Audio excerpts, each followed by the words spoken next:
बाजू हटो, बाजू हटो, बाजू हटो। पांडे भैया की जय। पांडे भैया की जय। पांडे भैया की जय। पांडे भैया की जय। नमस्ते। मंत्री पांडे जी की जय। चुप हो जाओ। भगवान के घर में आकर तुम लोग किसी और की जय जयकार कर रहे हो। बुद्धि भ्रष्ट है। ये हमारे मिनिस्टर साहब हैं। तो उससे क्या फर्क पड़ता है? पंक्ति में खड़ा करवाओ। मेरी इस तरह बेइज्जती करने के लिए यहाँ लेकर आए हो? मंत्री जी माफ कर दो, गलती हो गई। पंडित, ऐसे मंदिर और तेरे जैसे सैकड़ों पुजारियों को देखा मैंने। मैं जहाँ भी जाता हूँ वहाँ पर मंगल आरती का टाइम बदल जाता है और मैं जहाँ नहीं पहुँच पाता वहाँ से टोकरी भर के प्रसाद मेरे घर पहुँच जाता है। पंडित जी, आप क्यों इस तरह की कठोर बातें कर रहे हैं?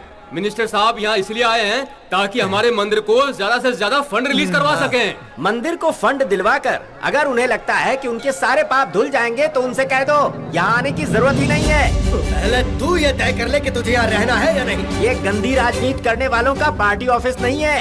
सच्चाई, धर्म, न्याय, नीति का स्वतंत्र पीठ है। इस पीठ से ही हमारी इज्जत बरकरार है। हम इस पीठ की शान को बरकरार रखने के लिए किसी भी हद तक जा सकते हैं। जब भी हम अपनी योग्यता खो देते हैं तो ये पीठ नीचे उतार देता है। पंडित, मैं वो मंत्री हूँ जिसके पास 28 MLA का सपोर्ट है। मेरी बात नहीं मानने से सीएम की कुर्सी तक हिल जाती है और ऐसे में मैं तुझे छोड़ दूंगा। जब तक ये पंडित इस मंदिर में रहेगा मैं यहाँ कदम नहीं रखूंगा। नहीं, चलो पंडित जी,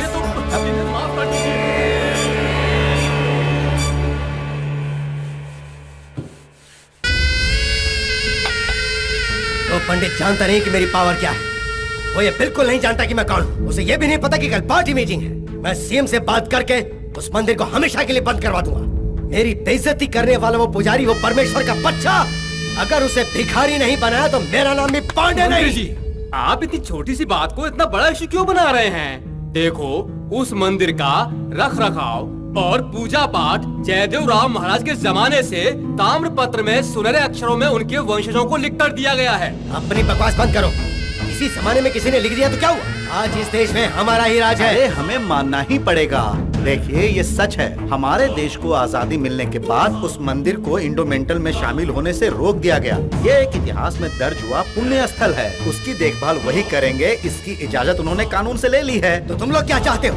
मेरी बेइज्जती करने वाले को छोड़ दूं, उससे बदला नहीं लूं? ओह, आपको इसके लिए कौन रोक रहा है? बस सही समय देखकर उस परमेश्वर पुजारी की गर्दन सर सर सर काट कर फेंक दूंगा। तुम क्या करोगे मुझे नहीं पता, लेकिन वो पुजारी दोबारा उस मंदिर में नजर नहीं आना चाहिए। ये मेरा फैसला है। ठीक है, जैसा आप चाहते हैं वैसा ही हो।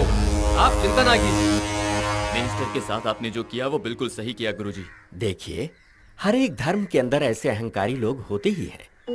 पवित्र मंदिर के अंदर प्रवेश लेने से पहले अपने सारे अहंकार को छोड़कर प्रवेश करें तो ही 33 करोड़ देवताओं को अपनी आंखों से देख सकते हैं। बिल्कुल सही गुरुजी। इस वर्ष का उत्सव भी जल्दी ही आने वाला है। जी हाँ, इस बार इस उत्सव का आयोजन बहुत धूमधाम से होना चाहिए। वो क्या है ना कि इस उत्सव में लाखों की संख्या में भक्तजन आने वाले हैं। उन सब के लिए भोज का प्रबंध भी उचित तरीके से होना चाहिए। किसी वस्तु की कमी नहीं होनी चाहिए। ठीक है गुरुजी। ठीक है, अब आप लोग जाइए।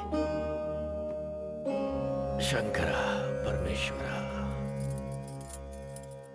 लीजिए। हाँ, तुम आज आरती में क्यों नहीं आई? आप जब शिव की आराधना करते हैं तब आपको सामने कुछ दिखाई देता है भला? आज एकादशी है, फल दूध कुछ लाऊं आपके लिए? नहीं भाग्यवान, पता नहीं क्यों मन कुछ व्याकुल सा हो रहा है। क्यों जी, ऐसा क्या हुआ? मठाधीश की उपाधि का ये मेरा अंतिम वर्ष है और यही सोचकर मेरा मन अत्यंत व्याकुल हो रहा है भाग्यवान। उसके लिए तू इतनी चिंता क्यों कर रहा है? तेरे बाद तेरा पुत्र शिव प्रसाद है ना। ये याद रख, कब क्या होना है, किसे क्या बनना है, ये सब ऊपर वाला जानता है।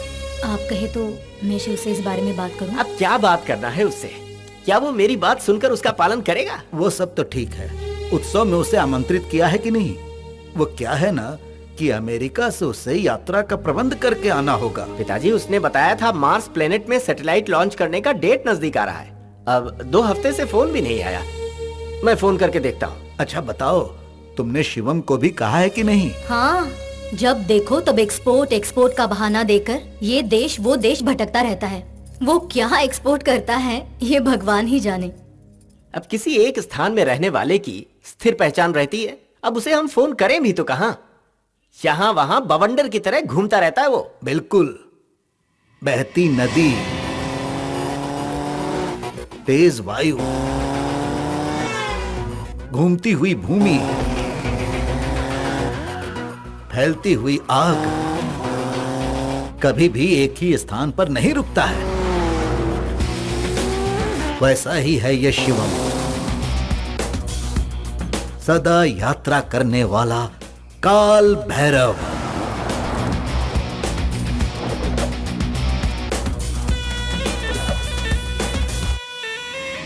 मुंबई में सीरियल ब्लास्ट कराने वाले मास्टरमाइंड अमंदुल्ला खान को सन 1985 में अरेस्ट किया गया था। उसके चंद दिनों बाद ही उसके संगठन के लोगों ने केंद्रीय सचिव की लड़की का अपहरण करके इस आतंकवादी की रिहाई की मांग रखी थी। इनके आगे सरकार को भी झुकना पड़ा था। रिहा होते ही पाकिस्तान जाकर कोरियन माफिया के साथ मिलकर हिंदुस्तान में ड्रग का कारोबार शुरू कर दिया। भारतीय मूल के एलेक्स नाम के एक डॉन के साथ सोने के धंधे के सिलसिले में जब उसने एक मीटिंग सेट की, उसी वक्त इंटरपोल ने अटैक किया, जिसमें अलेक्जेंडर भाग निकला और ये पकड़ा गया। मिस्टर अमंदुल्ला खान, आपके ऊपर जो इल्जाम लगे हैं उसके लिए आपको जमानत नहीं मिल सकती। इसके बावजूद आप रिहा होने के लिए सरकार पे प्रेशर बना रहे हैं। इस बारे में आप कुछ कहिए। प्रेशर बनाने की मुझे जरूरत पड़े इतना कमजोर नहीं हूँ, और ना ही खुद को छोड़ने के लिए मैं किसी के सामने गिड़गिड़ाया हूँ। उन्हें खुद छोड़ना पड़ा है। मुझे वांटेड लिस्ट में शामिल करने वालों से लेकर अरेस्ट करने वालों तक सभी को अभी से ठंडा बुखार आना शुरू हो गया है। जैसे मैं चाहता हूँ उसी तरह चलेंगे तो यहाँ सुख शांति के साथ रह सकते हैं, ये वो अच्छी तरह से जानते हैं। इतनी सिक्योरिटी यहाँ पर लगा रखी है इसलिए नहीं कि मैं यहाँ से भाग जाऊंगा, बल्कि इसलिए कि भूल चूक से भी मुझे कोई तकलीफ ना हो जाए। अगर ऐसा कुछ हुआ तो फिर खून की होली खेली जाएगी।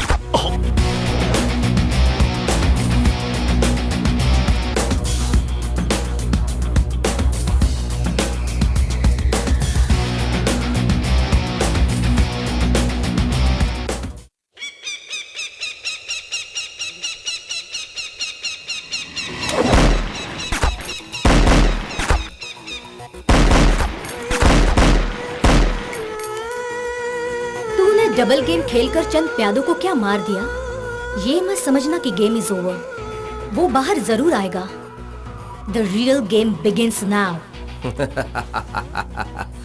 बेबी, उसको बाहर लाने का काम मैंने ही किया है। नाउ ही इज नो मोर। खान गया कब्रिस्तान।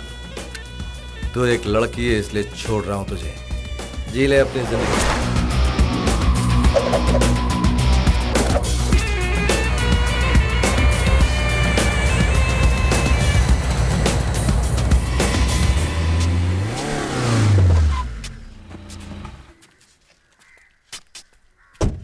अरे अरे रुको। हाँ? क्या हुआ? तुम लोग अपने माथे से विभूति चंदन सब पहुंच लो। लेकिन क्यों?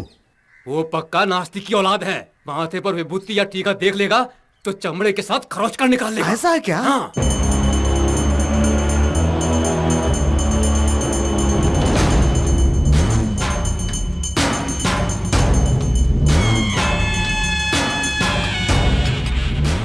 अहं ब्रह्मास्मि, मेरे लिए मैं खुद भगवान हूं।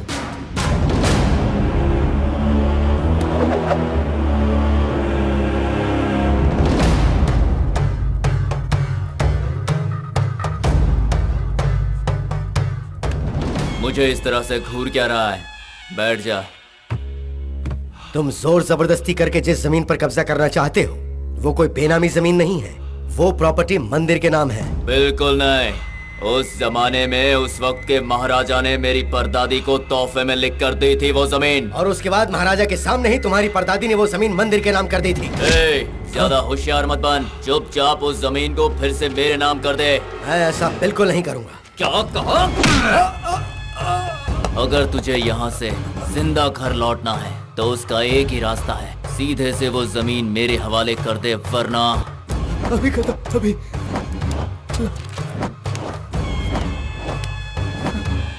मैंने इस पे साइन कर दिया, अब मुझे जाने दो। इसकी लाश ले जाकर एक गड्ढे में डाल दो और वहाँ एक नारियल का पेड़ लगा दो। भूतनाथ जी, आपका नाम बिल्कुल सही है। माँ बाप ने सोच समझ कर रखा है। भाई, जब आप उसके सर पर नारियल फोड़ रहे थे तो हमारा दिल धक धक कर रहा था। भाई आप इस तरह कितने नारियल फोड़ चुके हैं? कितने सर फोड़े उसका हिसाब नहीं है, तो नारियल का हिसाब कैसे रखूंगा? लेकिन एक बात जरूर याद रखना, हाल ही में जितने सर फूटेंगे उनमें तुम तीनों के सर शामिल होंगे। मेरी 40 एकड़ की जमीन में जो गौशाला है, कहा था उसे खाली करवाओ। वो काम छोड़कर तुम सब अपनी जेब भरने में लगे हुए हो। अरे रे, ये आप क्या कह रहे हैं? हमारी इतनी जुर्रत? भाई कुछ दिन और इंतजार कर लो। मंदिर की सारी जमीन जायदाद को अपने हाथ में लेकर हम सबको नीचा दिखाने वाला वो परमेश्वर पुजारी है। लेकिन कुछ ही दिनों में वो उस कुर्सी से उतरने वाला है। देखो अब मुझसे और इंतजार नहीं होता। क्या है ना, मैं नारियल फोड़ने के लिए बहुत उतावला रहता हूँ। आपको फिक्र करने की कोई जरूरत नहीं है। सारी जिम्मेदारी हम तीनों पर छोड़कर आप बेफिक्र होकर निश्चिंत हो जाइए। हम लोग सब संभाल लेंगे। चलो चलो बच्चे।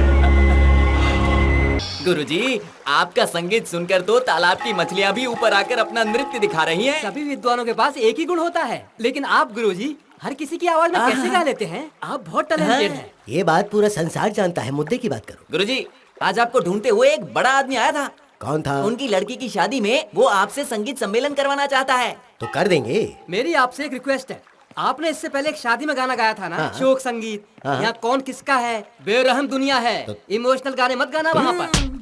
उससे तुझे क्या प्रॉब्लम है? मुझे कोई प्रॉब्लम नहीं है। हाँ। ब्याह रचाकर घर संसार बसाने वाला लड़का आपका गाना सुनकर 1 महीने के अंदर ही अपनी पत्नी को छोड़कर जंगल में चला गया। वही तो, मेरे संगीत में पावर है। पावर संगीत में नहीं, आपके पेट में है, भूल गया आप?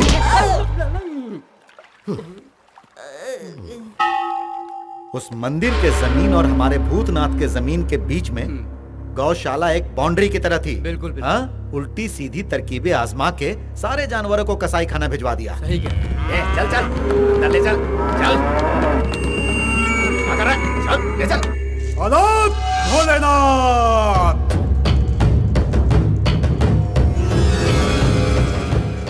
अत्याचार, महाअत्याचार, सत्यानाश हो जाएगा पापियों। जैसा बीज बोएगा वैसा ही फल पाएगा। याद रखना, दूध देने वाली का रक्त बहाने वाले पापियों, तुम्हारा सत्यानाश हो। सड़ी गली चीजों को खाकर पचाने वाले गिद्ध हो तुम। घोर संकट आने वाला है। तुमने जो जाल बिछाया है उसमें तुम लोग ही फंसोगे। क्योंकि एक धूमकेतु तुम्हारे विनाश के लिए अब आ चुका है।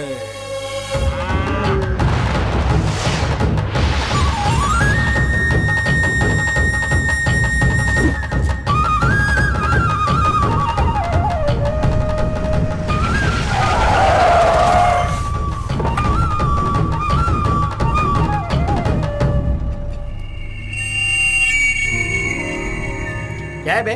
बीच सड़क पर बाइक खड़ी कर रखी है, उड़ा कर निकल जाऊं क्या? वो क्या है ना सर, आप जो जानवर ले जा रहे हैं ना, उनमें मेरा भी एक बछड़ा है, छोटा सा। अगर आप उसे मुझे दे दे तो। उसे तुझे दे दूं? रोकड़ा रोकड़ा देकर खरीदा मैंने। सर, मेरी बात को समझिए सर। सर बात कुछ यूं है कि अगर आपने उसे गंजा भी कर दिया तो भी आपके सर जितने बाल भी नहीं मिलेंगे आपको। सर सच कह रहा हूँ, प्लीज सर। सर वो बछड़ा है sir, please sir. Sir please मेरी बात मान जाइए सर। सर क्या कर रहे हैं? प्लीज सर मान जाइए, प्लीज सर। चल दूर है। 1 मिनट रुक जा। हाँ सर।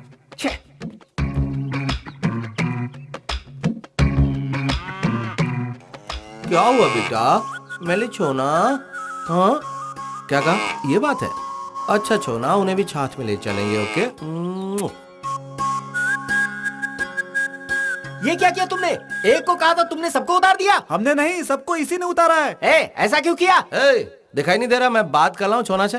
हाँ अच्छा ठीक है। हाँ, ठीक है।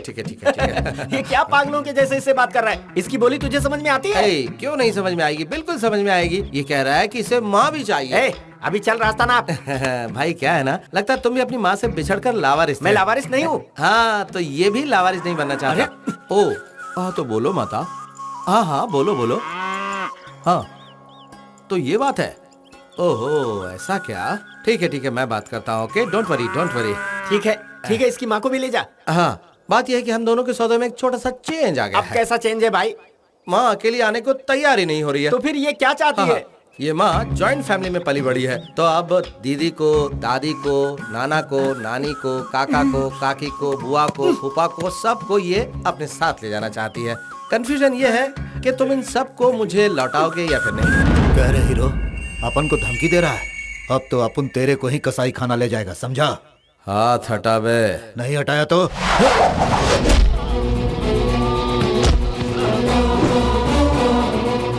ए भाई उठ जा, उठ जा। क्यों बुला रहा है? वो मरकर जहन्नुम पहुंच गया है। तू भी जाएगा क्या उसके पास?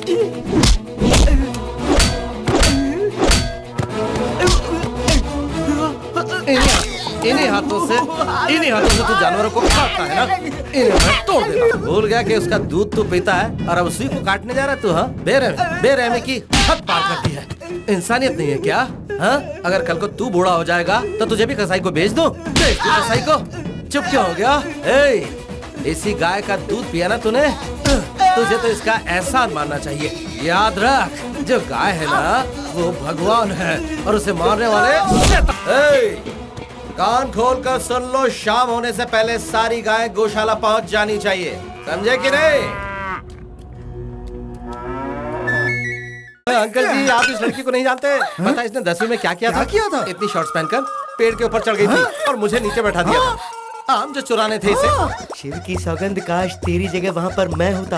हाँ? पर चाहे जो भी हो, मैं शादी तुझसे ही करूंगी। सिर्फ कट जाए या जान चली जाए, तुझे मुझसे कोई नहीं बचा सकता। तू मेरा भले सर कलम कर दे, मैं तुझसे शादी नहीं करूंगा। बिल्कुल सही कहा, किसी भी कीमत पे इससे शादी मत करना, अपनी जुबान पे कायम रखना। थैंक यू, आप इसे संभालो।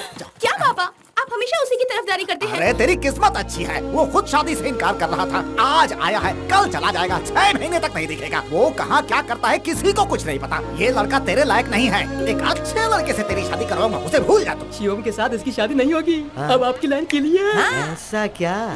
तो फिर मैं बजाना शुरू करता हूँ। क्या? हारमोनियम। तुम लोग हमेशा सिर्फ डबल मीनिंग ही समझते हो।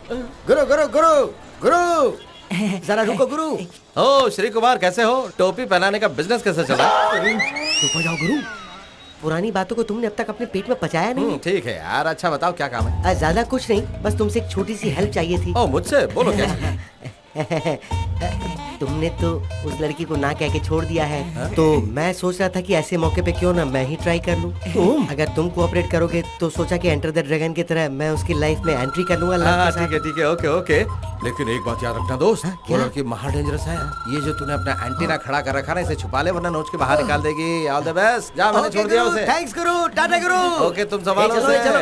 दीदी, सुना है शिवम लौट आया है। अच्छा, पता नहीं घर कब आएगा। जानती हो, भूतनाथ के साथ ट्रस्ट के सारे लोग मिलकर हाँ? जानवरों को कसाई खाना भेज रहे थे। हे राम, उसके बाद क्या हुआ? वहाँ हमारा शिवम पहुँच गया और उसने उन सारे जानवरों को बचा लिया। भगवान तुझे बुरी नजरों से बचाए। ये क्या माँ, जब भी आता हूँ तुम आरती उतारती हो। ओह, ओके ओके। इसे ले जाओ। जाओ जाओ, जल्दी नहा कर आओ, मैं तुम्हारे लिए खाना परोसती हूँ। खाने में तुमने हलवा पूरी तो बनाया ना? मुझे पता है तुम्हारी मनपसंद चीज क्या है, मैंने सब वाह बनाया वाह है। वाह वाह, इन हाथों से बनाया हलवा पूरी खाए मुझे अरसा हो गया। मैं 5 मिनट में आता हूँ, ठीक है? जा। कैसे हो भाई? Hello, hi. Hi Pavan, how are you? Hi चाचू। ये लो, इसे खोलो और जो तुम्हें चाहिए वो ले लो, ठीक है? Thank you. क्या बात है, मुझसे पहले यहाँ पहुँच गए? बस परसों इसका एग्जाम खत्म हुआ और पापा ने कहा कि उत्सव आ रहा है तो आप लोग आ जाइए, तो हम जल्दी आ गए। गुड। तू लास्ट मंथ अमेरिका आने वाला था, तो आया था या नहीं? कुछ पता ही नहीं चला। आया था लेकिन तुरंत लौट आया, तुमसे मिल नहीं पाया, सॉरी भैया। ये पहली बार नहीं है कि तू ऐसा कर रहा है। बेटा, हाय गॉडफादर, हाउ आर यू? दद्दू। अरे बेटा, मेरा बच्चा शिवम, कैसे हो दद्दू? अरे मैं तो ठीक हूँ, लेकिन तू ये बता कि तू सुबह आने वाला था तो इतनी देर क्यों हो गई? अब क्या कहूँ दद्दू, वो जो लड़की है ना, वो तो साक्षात काली का अवतार है। इतना बड़ा कोयता लेकर बिंदास होकर मेरी जान लेना चाहती थी वो। अरे बाप रे। ये क्या बेटा, तुम उसकी बुराई कर रहे हो? तुम तो उसकी जान हो। क्या कहा? जान हूँ? नहीं भागता तो बीच बाजार में मुझे टपका देती। हाँ, वो तो अंकल आगे तो मैं बच गया। अब ऐसी लड़की से कोई शादी करेगा क्या? मुझे अपनी जान प्यारी है। मतलब तुम्हें मंजूर नहीं हाँ, है? correct। तो फिर ठीक है, ये बात याद रखना, चाहे जो भी हालात हो, जो बात तुमने आज कही है, कल उस बात से मुकर मत जाना। हाँ, ये क्या? अरे दद्दू, ये तो ऐसे बोल गई जैसे इन्होंने पहले से ही सब रिकॉर्ड करके रखा हो। देखो, जो रिकॉर्ड होता है उसे हम डिलीट कर सकते हैं, लेकिन अपनी बेटी को तुम्हें नहीं देना है, ये बात उसके पिता ने मन में ठान ली है। क्यों? ऐसा क्यों? उनके होने वाले दामाद का गवर्नमेंट ऑफिसर होना बहुत जरूरी है, ये उसके पिता की शर्त है। तुम विदेश जाने का ख्याल छोड़कर यही रहकर कोई अच्छी सी नौकरी कर लोगे तो मैं किसी तरह उसके पिता को मना लूंगी। आपकी बेटी से शादी करने से बेहतर है कि मैं पूरी जिंदगी विदेश घूमता रहूं। क्यों? शिवम। हाँ, पापा कब आया बेटा? अभी अभी आया पापा। इस बार 10-15 दिन के लिए यहाँ रुकेगा या फिर से चक्रगिन्नी हो रुकूंगा जाएगा? पापा, मेजर एक्सपोर्ट का काम निपटा कर आया हूँ। ठीक है ठीक है, इस बार कार्तिक उत्सव के बाद ही तुझे यहाँ से जाना होगा। पापा, मम्मी के हाथ का खाना और आपके हाथ का प्रसाद खाकर ही जाऊंगा, ये फैसला करके आया हूँ। अच्छी बात है। शिवम, हाँ माँ। अरे जल्दी आ, कब से बुला रही हूँ। हाँ आ रहा हूँ माँ, आता हूँ, माँ बुला रही।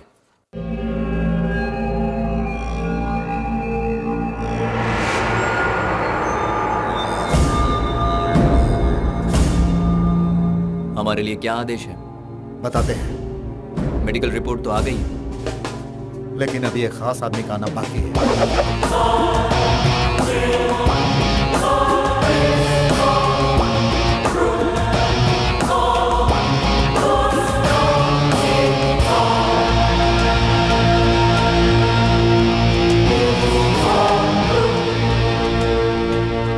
शुक्रिया मेरे दोस्त, शुक्रिया। लगता है अपनी डेड बॉडी पर फूल चढ़ाने वाला पहला आदमी मैं ही हूं। जब भी ऑपरेशन कॉम्प्लिकेटेड हुए, तुम रिस्क उठाकर मुझे सेव करते रहे, लेकिन अफसोस मैं तुम्हें सेफ नहीं रख पाया। इसके लिए दिल से सॉरी मेरे दोस्त। तुम्हारी मौत के साथ मेरी आइडेंटिटी भी खत्म। ओह, कंफ्यूज्ड। कंफ्यूज क्यों हो रही हो snake? You are too precious to be lost. तुम्हारी मुलाकात हमेशा मुझसे ही होती थी। ये तो बस मेरा एक मुहावरा था। मेरा दुश्मन एलेक्स मुझे नीचे गिराने के लिए कैसे कैसे प्लान बना रहा था, मुझे पहले से पता है। लेकिन उसका फाइनल टारगेट क्या है ये जानने के लिए अपने डुप्लीकेट को उसके साथ मीटिंग के लिए भेजा था। उसने तो मुझे शमशान पहुंचाने का पूरा बंदोबस्त कर रखा था। सत्य, आज तुम जिंदा हो यही बहुत है। कम, लेट्स सेलिब्रेट। किस खुशी में? जो जेल के अंदर बंद था उसे बाहर निकालकर पब्लिक के सामने मारा, इस खुशी में सेलिब्रेट करें, या फिर मेरी आइडेंटिटी हमेशा के लिए खत्म हो गई इस खुशी में? जब तक मैं न चाहूं मेरे डुप्लीकेट के मौत की खबर लीक नहीं होनी चाहिए। मेरा दुश्मन मर गया, इस ब्रेकिंग न्यूज के साथ मैं जिंदा हूं, ये सनसनीखेज खबर एक साथ आएगी। एलेक्स को अमानुल्लाह खान का रेंज क्या है सिर्फ यही पता है, लेकिन इस खान का रिवेंज कैसा होता है ये अब मैं उसे दिखाऊंगा।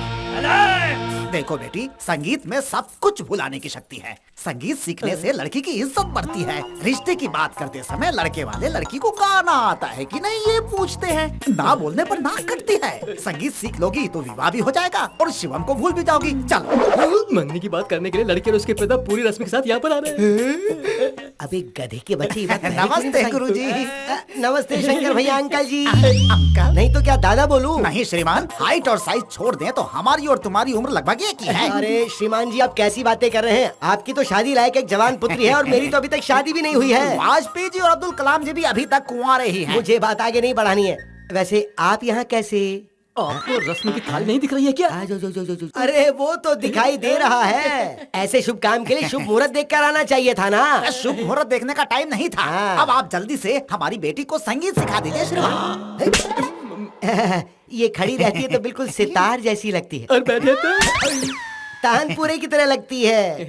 ये लीजिए श्रीमान, गुरु दक्षिणा। अच्छी तरह संगीत सिखाइए। आप फिक्र मत कीजिए, आपकी बेटी को संगीत में पूरी तरह डुबोकर बाहर निकाल दूंगा। अम्मा जी, सिंह जी, शंकर जी, ये सभी लोग मेरी साधना से प्रसन्न होकर मुझे इनाम दे चुके हैं। तो तुम मेरे पास संगीत सीखने का मन बना चुकी हो ना? ये दो गधे पिछले 3 सालों से मुझसे संगीत सीख रहे हैं और 3 सुर तक नहीं सीख पाए। कुछ सिखाएंगे तभी तो सीखेंगे ना। अच्छा, 5-6 साल पहले यही स्टेशन के बाहर नुक्कड़ पर तुम नारियल पानी बेचा करते थे। इतनी जल्दी इतनी कामयाबी कैसे? संगीत की साधना करने के लिए मैं हिमालय पर्वत में जाकर आलाप करते करते करते थक कर मैं वहीं सो गया था। व्हाइट और व्हाइट ड्रेस में फिर सरस्वती हाथ में वीणा लेकर प्रकट हो गई थी। उन्होंने मुझसे पूछा कि बोलो कितना अमाउंट चाहिए तुम्हें बच्चे? गुरुजी, वो एजुकेशन डिपार्टमेंट की है। एजुकेशन देने वाली क्या कैश नहीं दे सकती है गधे? तब मैंने कहा कि मुझे संगीत के अलावा और कुछ नहीं चाहिए। तो उन्होंने लंबी जबान निकाली और बीज मंत्र मेरे मुंह में फूंक दिया था। कवि सम्राट कालिदास की कहानी लग रही है। तुम मेरा मजाक उड़ा रही हो? तुमसे अच्छी तरह म्यूजिक सीखकर मैं उसे खुश कर दूंगी। किसको? मेरे शिवम को। तुम उस शिवम को खुश कर सकती हो या मैं तुम्हें खुश करके जीतता हूँ ये तो वक्त ही बताएगा। ये देखो यहाँ अकेला बैठा है, अब मैं अपनी चाल चल देता हूँ। कैसे इंसान हो यार तुम? ऐसे घुर्रा रहे हो जैसे कोई जानवर घुर्रा रहा है। इतनी बुरी आवाज भी नहीं थी यार। और नहीं तो क्या, पास आकर घर घर गेंडे की तरह घुर्रा रहा है। ये 3 पैक का असर है ना। पैक का असर है?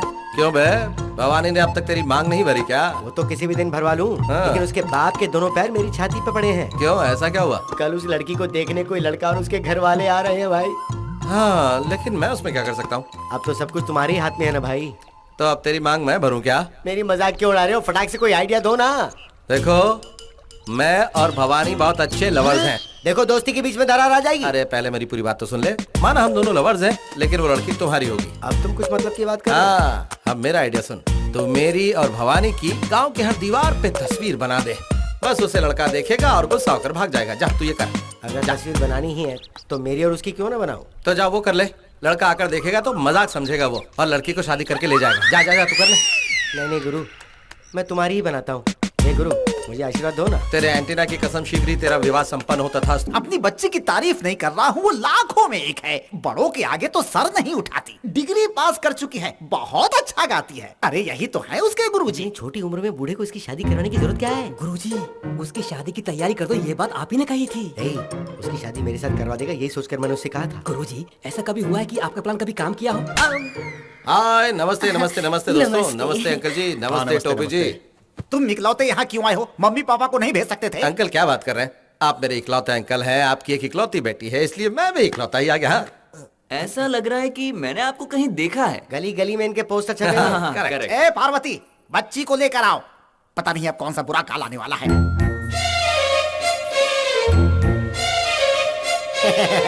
इन्हें भी मैंने कहीं अच्छा, ये क्या किया? थू, मनहूस। पापा, क्या है? लगता है इस लड़की को भी मैंने कहीं देखा है। इसमें शक्कर तो बराबर से मिलाई है ना? हाँ मिलाई है, हाँ। लेकिन मिक्स नहीं की है। तो करो जाने मन, मिक्स करो। हाँ ए जी, मेरी फिंगर छोटी है। ठीक है, तो लाओ मैं करता हूँ। ओके। ये तुम सबके सामने क्या कर रहे हो? ये अपना मुंह बंद कर, मैं तेरे लिए काम कर रहा हूँ।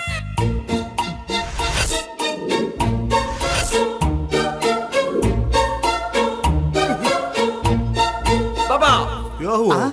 इस गांव की हर एक दीवार पर इन दोनों की तस्वीरें मैंने देखी है।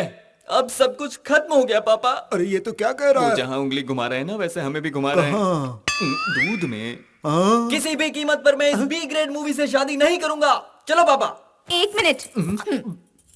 मुझे बी ग्रेड मूवी कहा? हाँ। अबे मैं ब्लॉकबस्टर मूवी हूँ। तुम मुझे रिजेक्ट करोगे?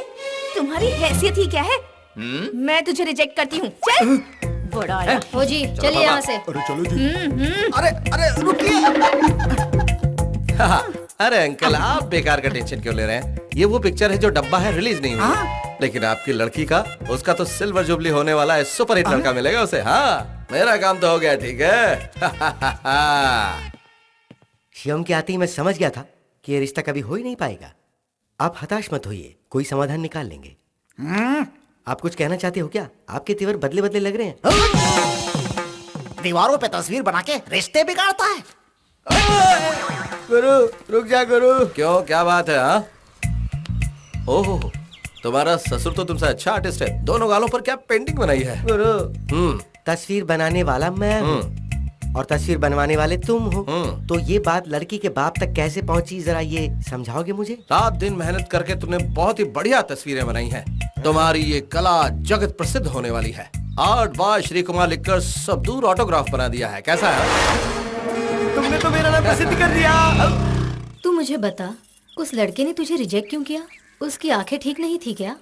ओहो, उसकी आंखें बिल्कुल ठीक थी, इसीलिए ऐसा किया। क्यों? गांव की दीवारों पर मेरी और शिवम की जो आड़ी तेरी तस्वीरें बनी थी, वो उसने देख ली थी। वो किसने बनाई? और कौन बनाएगा? शिवम ने? हाँ, उसी ने। वो है ना, मुझे बहुत चाहता है, इसीलिए ऐसा किया। लेकिन वो कभी जताता नहीं। आखिर वो अपने प्यार का इजहार मुझसे कब करेगा, पता नहीं। लगता है वो आ गया है। मैं उसका मुंह खुलवाती हूँ, छुप जा तू। ठीक है। माँ, इतनी जोर की भूख लगी है कि पेट में चूहे कबड्डी खेल रहे हैं।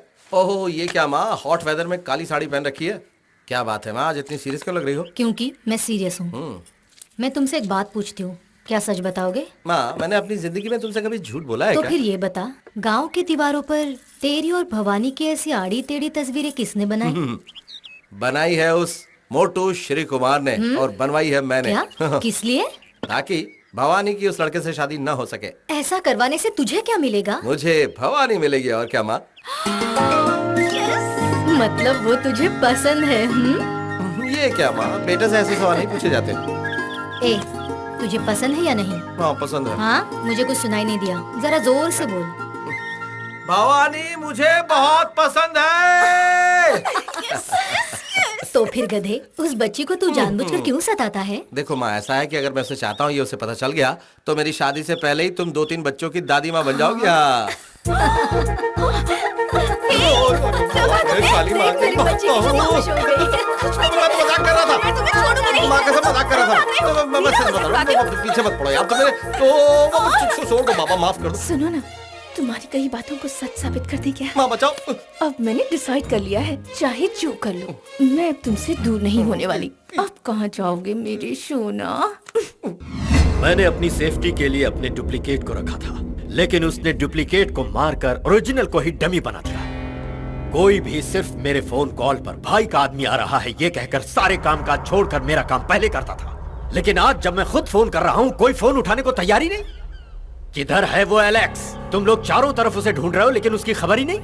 देखो, मुझे वो चाहिए मुनीर, उसे मैं नहीं छोड़ूंगा, मुझे वो चाहिए, समझे? ठीक है भाई। याद रखना, वो पाताल में भी छुपा हो तब भी मैं उसे ढूंढ निकालूंगा, नहीं छोड़ूंगा मैं उसे। अब तुम ये गांव छोड़कर बाहर गए ना, तो मैं तुम्हें नहीं छोड़ूंगी। जहाँ भी जाओगे वहीं आ जाऊंगी। मैं कहाँ रहता हूँ ये मुझे नहीं पता, तो फिर तुम कहाँ ढूंढती फिरोगी? मैं तुम्हारे बगैर नहीं रह सकती। जल्द से जल्द शादी की ये प्रॉब्लम सॉल्व करो। प्रॉब्लम नंबर 1, मेरे पापा को तुम्हारी सूरत पसंद नहीं है। प्रॉब्लम नंबर 2, ऑलरेडी मेरे लिए लड़का ढूंढ रहे हैं। प्रॉब्लम नंबर 3, वो भोपले का प्रॉब्लम, पुराने खंडर का पिलर। वही ना वो मोटू, वो प्रॉब्लम नहीं, वो तो अच्छी बात है। उस प्रॉब्लम का बनाऊंगा मैं लव ट्रायंगल और कर दूंगा फिनिश।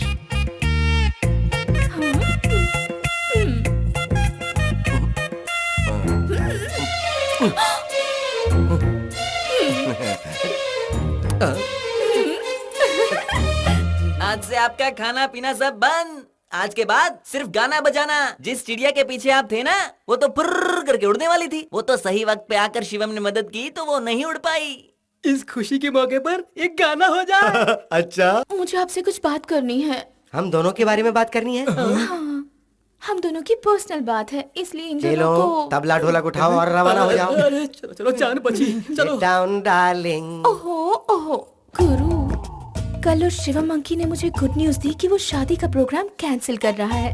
रात को जब मैं सोई थी तब एक मोटा सा चेहरा मेरे सामने आया जो मेरे मन को भा गया। फोकस करने के बाद जब मैंने देखा तो वो आप थे। क्या मैं था? और उसके बाद मुझे सच्चाई का पता चला, यही कि मुझे आपसे बेइंतहा मोहब्बत है। चोटी के एंटीना को इतना ना हिलाओ, रिसेप्शन हिल जाएगा। नॉटी। आपसे एक सवाल पूछूं? क्या ये आपके चेहरे का जादू है जो मैं पिघल कर पानी पानी हो जाती हूँ? Of course. I have decided. I love you. What's next? अब आप आकर मेरे पापा से हमारी शादी की बात कीजिए। ओके स्वीटी।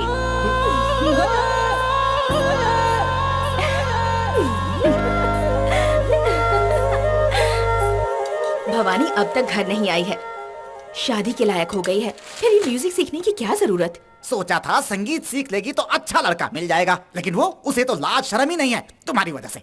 ऐसा उसने क्या कर दिया? क्या कर दिया? जब भी कोई आता है गाय की तरह सींग मारने दौड़ती है। मेरे जीते जी पता नहीं उसकी शादी होगी कि नहीं होगी। मरने की बात क्यों करते हो पापा? आपको इतनी जल्दी मरने की कोई जरूरत नहीं, क्योंकि मैं ऑलरेडी अपने लिए लड़का सेलेक्ट कर चुकी हूँ। किसे? उसे शिवम को? छी, उससे शादी कौन करेगा? ना उसका सुर अच्छा है और ना ही वो संगीत जानता है। बिल्कुल सही कहा। अच्छा हुआ तेरे दिमाग से उसका भूत उतर गया। मैं बहुत खुश हूँ। वो लड़का कौन है बोल? अपने म्यूजिक टैलेंट से सबके दिलों का टेनेंट बना हुआ वही मेरा फेमस म्यूजिक गुरु श्री 7 सुरों का मालिक यानी सम्राट मेरा दिल जीत चुके हैं।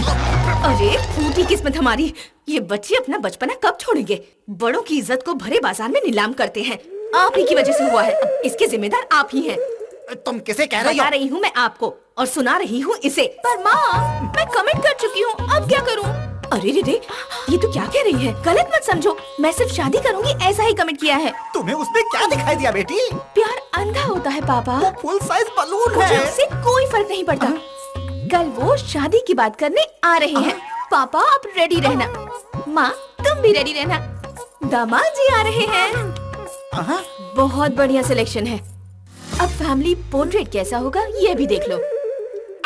ए पार्वती, हमारे तो नसीब ही फूटे हुए हैं। किसी तरह खाई से बचे तो सामने कुआं आ गया।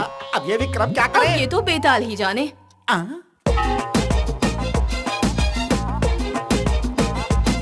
आपने मुझे अपने साथ लाकर यहाँ क्यों बिठाया है पापा? वो मेरे लिए घर में आकर इंतजार कर रहे होंगे। अरे मैं ये नहीं चाहता, इसीलिए यहाँ लेकर आया हूँ। तू चुप बैठ। ओहो, अरे ये अमंगल मंगल आरती के समय यहाँ कैसे आ गया? अरे इसे यहाँ किसने बुलाया? इन्हें यहाँ मैंने बुलाया है पापा। क्या कर दिया तुमने? चलो भागो यहाँ से। पापा रुको ना पापा, एक मिनट। क्या बात है श्रीकांत अंकल, यहाँ कैसे? क्या कहा अंकल? और नहीं तो क्या तुम्हें दादा कहूँ क्या? हेलो, मैं तुम्हारी लड़की का पति, तुम्हारा दामाद। मेरी लड़की का पति नहीं, तुम काला कोयला हो। हाथ दिखाकर बात मत करो। कल इन्हीं हाथों से मेरा पैर धोकर कन्यादान करने के बाद अक्षत डालेंगे मेरे सिर पे। अक्षत मैं तेरे सर पे नहीं डालूंगा, लाश पे डालूंगा, तुझे जला दूंगा। सुन लो, इन दोनों की शादी हरगिज नहीं होगी। ऐसा करने से पहले तुम्हें मेरी मर्जी जाननी होगी। तुम्हारी मर्जी जानकर क्या करना है मुझे? शादी करने वाली लड़की राजी है, हम दोनों शादी के लायक है, तो फिर सोचना कैसा? क्या कहा? इससे शादी करोगे क्या यार? नहीं नहीं, ये अब तक शादी के बिल्कुल लायक नहीं, जबकि तुम तो शादी की उम्र पार कर चुके हो। सच में देखो भवानी, इसे तो तुम्हारी बेटी। क्या हुआ? छोड़। अरे ये कौन सी लैंग्वेज है? जर्मन लैंग्वेज है। जर्मन लैंग्वेज मुझे नहीं आती। चल मेरा हाथ छोड़। इधर आओ ना गुरु, इधर आओ। गुरु, अगर तुम ऐसा करोगे तो कैसा चलेगा? वो मेरी अकल, मेरी शक्ल और मेरी पर्सनालिटी पे नहीं मर मिटी है गुरु, वो तो मेरी वॉइस पे मर मिटी है गुरु। वॉइस पर? हाँ। अबे गेंडे, तुझे क्या लगता है कि तेरी वॉइस किस बारे में मैं नहीं जानता? ये क्या कर रहे हो? हाँ, ये है ना गीत माला, लोक गीत, भक्ति गीत, वेस्टर्न सॉन्ग, सब कुछ इस वॉइस कंट्रोल म्यूजिक प्लेयर पर भर के रखा। जरूरत के मुताबिक सॉन्ग प्ले करके उसके साथ लिप सिंक करके तू लोगों को टोपी पहनाता। हाँ, तेरे पेट पे बंधी है आईपॉड टेक्नोलॉजी, चोटी में लगा हुआ ये जीपीएस एंटेना और कान में मिनी स्पीकर बूम बैग्स। इन सबसे तू लोगों को बेवकूफ बनाता है। अगर ये बात मैंने उसे बता दी तो सोच तेरे साथ क्या होगा। पूरे गांव में दौड़ा दौड़ा कर मारेगी। सोच ले, उसके बाद तेरा धंधा भी चौपट हो जाएगा। भिखारी की तरह तू दर दर की ठोकरें खाता फिरेगा। नहीं गुरु, प्लीज, रोजी रोटी के लिए ये सब कर रहा हूँ, ऐसा मत करना। इस राज को राजी रहने दो ना प्लीज। जिंदगी प्यारी है कि मोहब्बत प्यारी, पहले ये फैसला कर ले। जिंदगी प्यारी है, वैसे मैं थोड़ा रिस्क ले सकता हूँ। तो फिर मैं बता देता हूँ, मुझे क्या। नहीं गुरु, जान है तो ही जहान है। हाँ चलो। वो क्या है ना अंकल जी, ये तो अभी छोटा सा बच्चा है, इसकी उम्र ही क्या है। और संगीत में तो बहुत ही साधना की जरूरत होती है। अगर अभी से इससे शादी हो गई तो फिर इसकी साधना पूरी तरह भंग हो जाएगी। ये ख्याल इसको आया है ना? जरा बता दे। देवी, आज के बाद हम दोनों का रिश्ता गुरु और शिष्य का है। तो फिर मेरे प्यार का क्या होगा? मेरा ये हाल करने वाला ही तुम्हें सही रास्ता दिखाएगा। अंकल जी, तो फिर शादी के इरादे का क्या हुआ? ट्रायंगल पे गेम सक्सेस। पांडे भाई, हमारा वो 20 एकड़ जमीन वाला काम जो अटका है उसे पूरा कर दो ना भाई। तुझे बैठे बैठे वही याद आया है क्या? समझ हो गया, अब टेंशन मत ले। ये बताओ कि नई खबर क्या लाए? पांडे भैया जी, मंदिर का उत्सव नजदीक आ रहा है। हर साल आपके दिए हुए डोनेशन से ही आसपास के 10 गांवों को बुलाकर पेट भर भोजन का प्रबंध आज तक करते आए हैं। उस मंदिर में फूटी कौड़ी नहीं देने वाला मैं। मुझे मंदिर में आने से मना किया उसने। सैकड़ों लोगों के सामने मेरे दिए डोनेशन को उस पुजारी ने धिक्कारा था। मंत्री जी, ये कार्तिक महीना ही उसके लिए आखिरी साल है। बिल्कुल। इसके बाद वो रिटायर होकर घर के सामान की तरह कोने में पड़ा रहेगा। उसके बाद मंदिर का सारा रखरखाव हमारा ही होगा। देख लीजिएगा। ठीक है, चलो देखते हैं, पर याद रहे कि ये उस परमेश्वर पुजारी का आखिरी उत्सव होना चाहिए। अरे बहू, ये शिवम कहीं दिखाई नहीं दे रहा। कोई जरूरी काम है कहकर कल रात को ही वो विदेश चला गया है बाबूजी। शिबू, मुझे तुमसे एक खास विषय में बात करनी है। बोलिए पापा। वो बात ये है, परंपरागत पीढ़ी दर पीढ़ी सदियों से हमारे हाथों से होते आया है ये प्रधान मठाधीश का कार्य निर्वाह करने का इतिहास। उसके देखभाल और महत्व के बारे में तुम अच्छी तरह से परिचित हो। जी हाँ पापा। मेरे पिता अपने कार्यकाल में इस जिम्मेदारी को पूरी श्रद्धा के साथ निभाते आए थे। उनके बाद मेरा चुनाव हुआ, लेकिन आज 40 वर्षों बाद आने वाले महाभरणी नक्षत्र के मुताबिक आने वाले समय के लिए मैं रिटायर हो रहा हूं। शब्द, स्पर्श, रूप, रस, गंध, इन 5 अंशों को लेकर सत्वगुण, तमोगुण, रजोगुण, इन सभी से कर्म सरणीय भेदानुभव अंतः आत्मा से प्राप्त होता है। इसलिए बेटा, मेरे बाद ज्येष्ठ पुत्र होने के नाते तुम्हें इस परंपरा को आगे बढ़ाना होगा।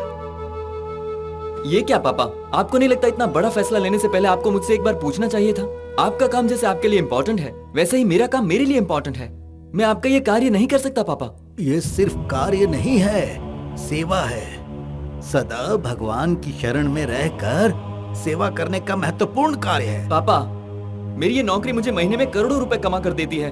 उसे छोड़कर मैं यहाँ पर पूजा, पुरस्कार, अलंकार, अभिषेक करते हुए, ये तीर्थ मंगल आरती करते हुए छुट्टे पैसे कमाऊं पापा? बकवास बंद कर, बहुत हुआ। पूजा अनुष्ठान के प्रति इतनी गिरी हुई बातें कर रहा है। परमेश्वर, देखो शिबू, तो जो भी काम करता है करोड़ों रुपए की कमाई होती है, लेकिन ये सब सपनों का फल है। लेकिन भगवान की सेवा फल की उम्मीद किए बिना भक्ति भावना से होती है। संकट निवारण करने वाले भगवान की शरण में जो भी आता है उसके प्रति सर्वे जना सुखिनो भवन्तु कहकर अर्चना करने का सौभाग्य तुम्हें अपने आप मिल रहा है बेटा। जो कार्य तुम इस वक्त कर रहे हो वो कोई भी कर सकता है। तेरे जैसा साइंटिस्ट हर एक गांव में, हर एक गली में मिल सकता है, लेकिन गर्भगृह में भगवान को छूकर पूजा अर्चना अलंकार करने का सौभाग्य करोड़ों जन्मों के पुण्य फल के स्वरूप ही मिलता है।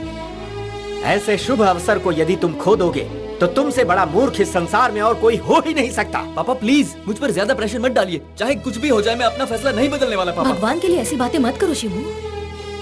तुम्हारे ना कहने से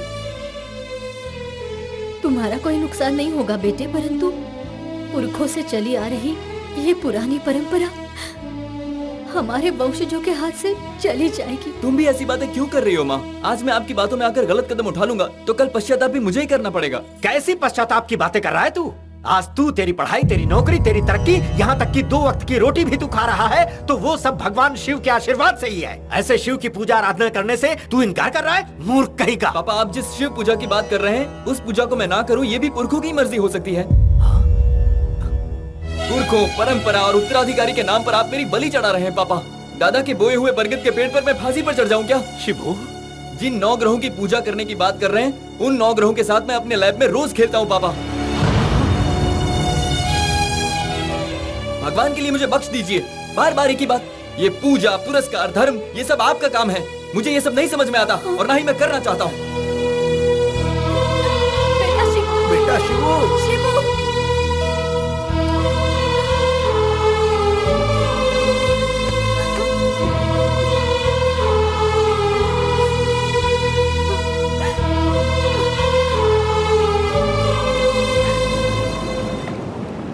Alex, sorry to disturb you on your holiday.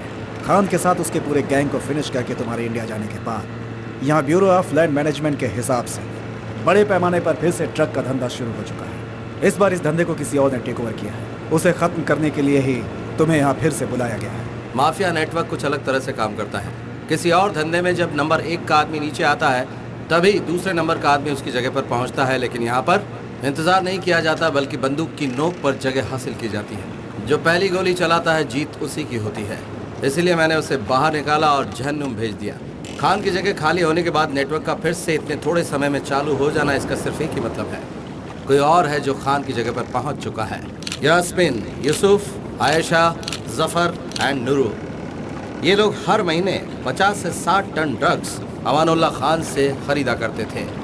हमें उन्हें ढूंढना होगा और उनका सफाया करना होगा।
अरे अब तक तो आप स्नान, शाम की आरती, पूजा सब खत्म करके मंदिर के लिए निकल जाते थे।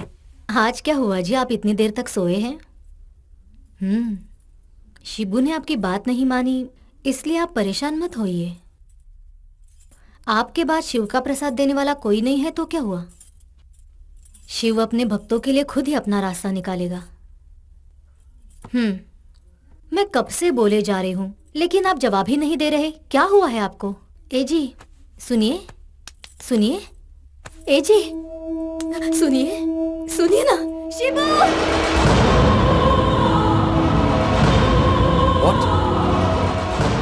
रुद्रा, शरीर से मुक्त हुआ जीवात्मा तेरी ओर प्रस्थान कर चुका है, उसे तू मुक्ति दिला।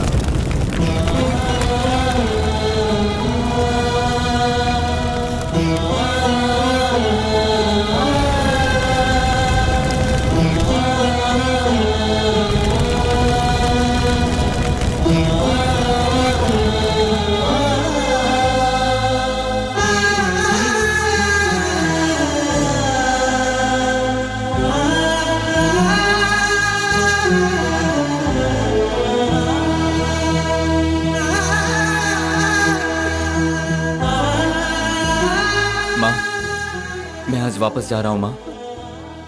यहाँ की सारी विधि संपन्न करने के बाद तुम भी मेरे पास आ जाना माँ। पापा नहीं रहे तो तुम यहाँ रहकर क्या करोगी माँ? दद्दू आप इन्हें समझाते क्यों नहीं? अगर माँ मेरे पास आ जाएंगी तो इन्हें अपने दुख दर्द से छुटकारा मिल जाएगा। हमारी सोच जैसा अगर सब कुछ होता तो दर्द से हर किसी को छुटकारा मिलता, संसार में हर कोई हंसी खुशी के साथ जीवन बिताता। ये सब कुछ छोड़कर तुम्हारे साथ आना हमारे लिए बिल्कुल मुमकिन नहीं। इतने सालों तक यहाँ रहे, हम इस मंदिर और जगह को नहीं छोड़ सकते। यही हमारा अस्तित्व है।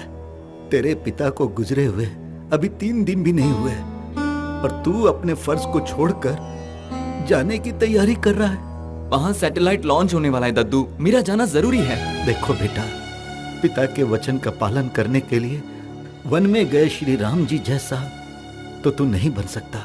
माता पिता को कंधे पर ले जाने वाला श्रवण कुमार जैसा महान बेटा भी तो तू नहीं बन सकता। बेहतर है कि तू चला ही जा।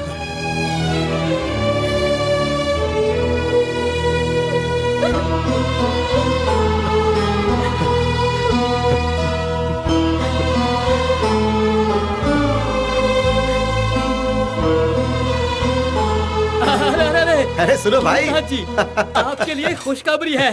वर्षों से जो आपका दुश्मन बना बैठा था, वो परमेश्वर पुजारी सीधा कैलाश चला गया। इतना ही नहीं, उसके बाद उसका उत्तराधिकारी बेटा ये कहकर विदेश चला गया कि मुझे इस झमेले में नहीं पड़ना है। इतना अच्छा मौका हमें अपने हाथ से जाने नहीं देना चाहिए, छीन लेना चाहिए उसे।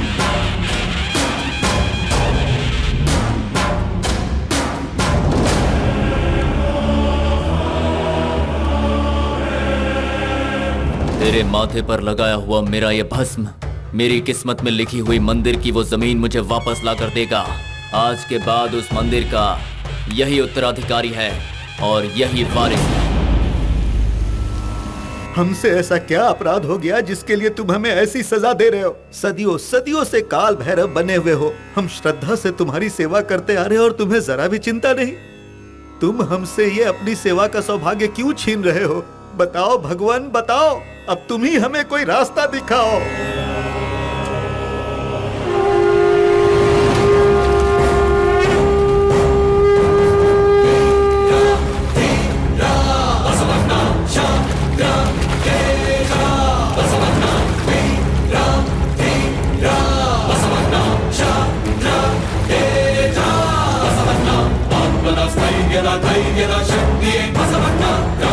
ಶಾಂತಿಯ ಧರ್ಮದ ದೀಕ್ಷೆ ಬಸವಣ್ಣ, ಆತ್ಮನ ಸ್ಥೈರ್ಯದ ಧೈರ್ಯದ ಶಕ್ತಿಯೇ ಬಸವಣ್ಣ.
तुम लोग क्या करने जा रहे हो? पिछले 4 सालों से इसी मंदिर में सहायक पुजारी बनकर सेवा करने वाले पुजारी को हम मठाधीश की कुर्सी पर बैठाने जा रहे हैं। असंभव!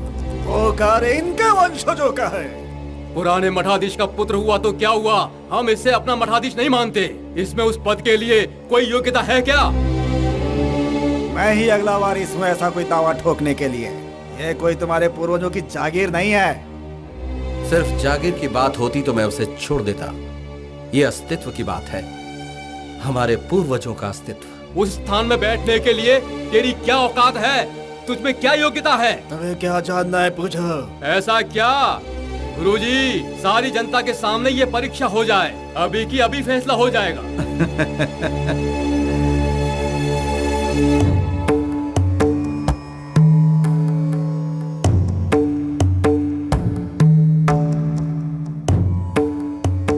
हमारे धर्म में देवालय मतलब एक सशक्त व्यवस्था है।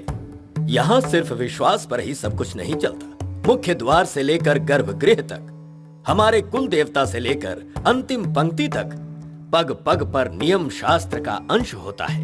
दैवीय शक्ति को केंद्रित करने के लिए सिर्फ मान लेने या भावना को पालना ही काफी नहीं होता। उसके लिए ऋषियों के दिए हुए ज्ञान की प्राप्ति होनी चाहिए। अर्चना करने वाले की प्रार्थना अगर सही है तो तबेले का पत्थर भी शिव बन जाता है, लेकिन पूजा में अगर रत्ती भर भी चूक हो तो शिव को शिला बनते देर नहीं लगती।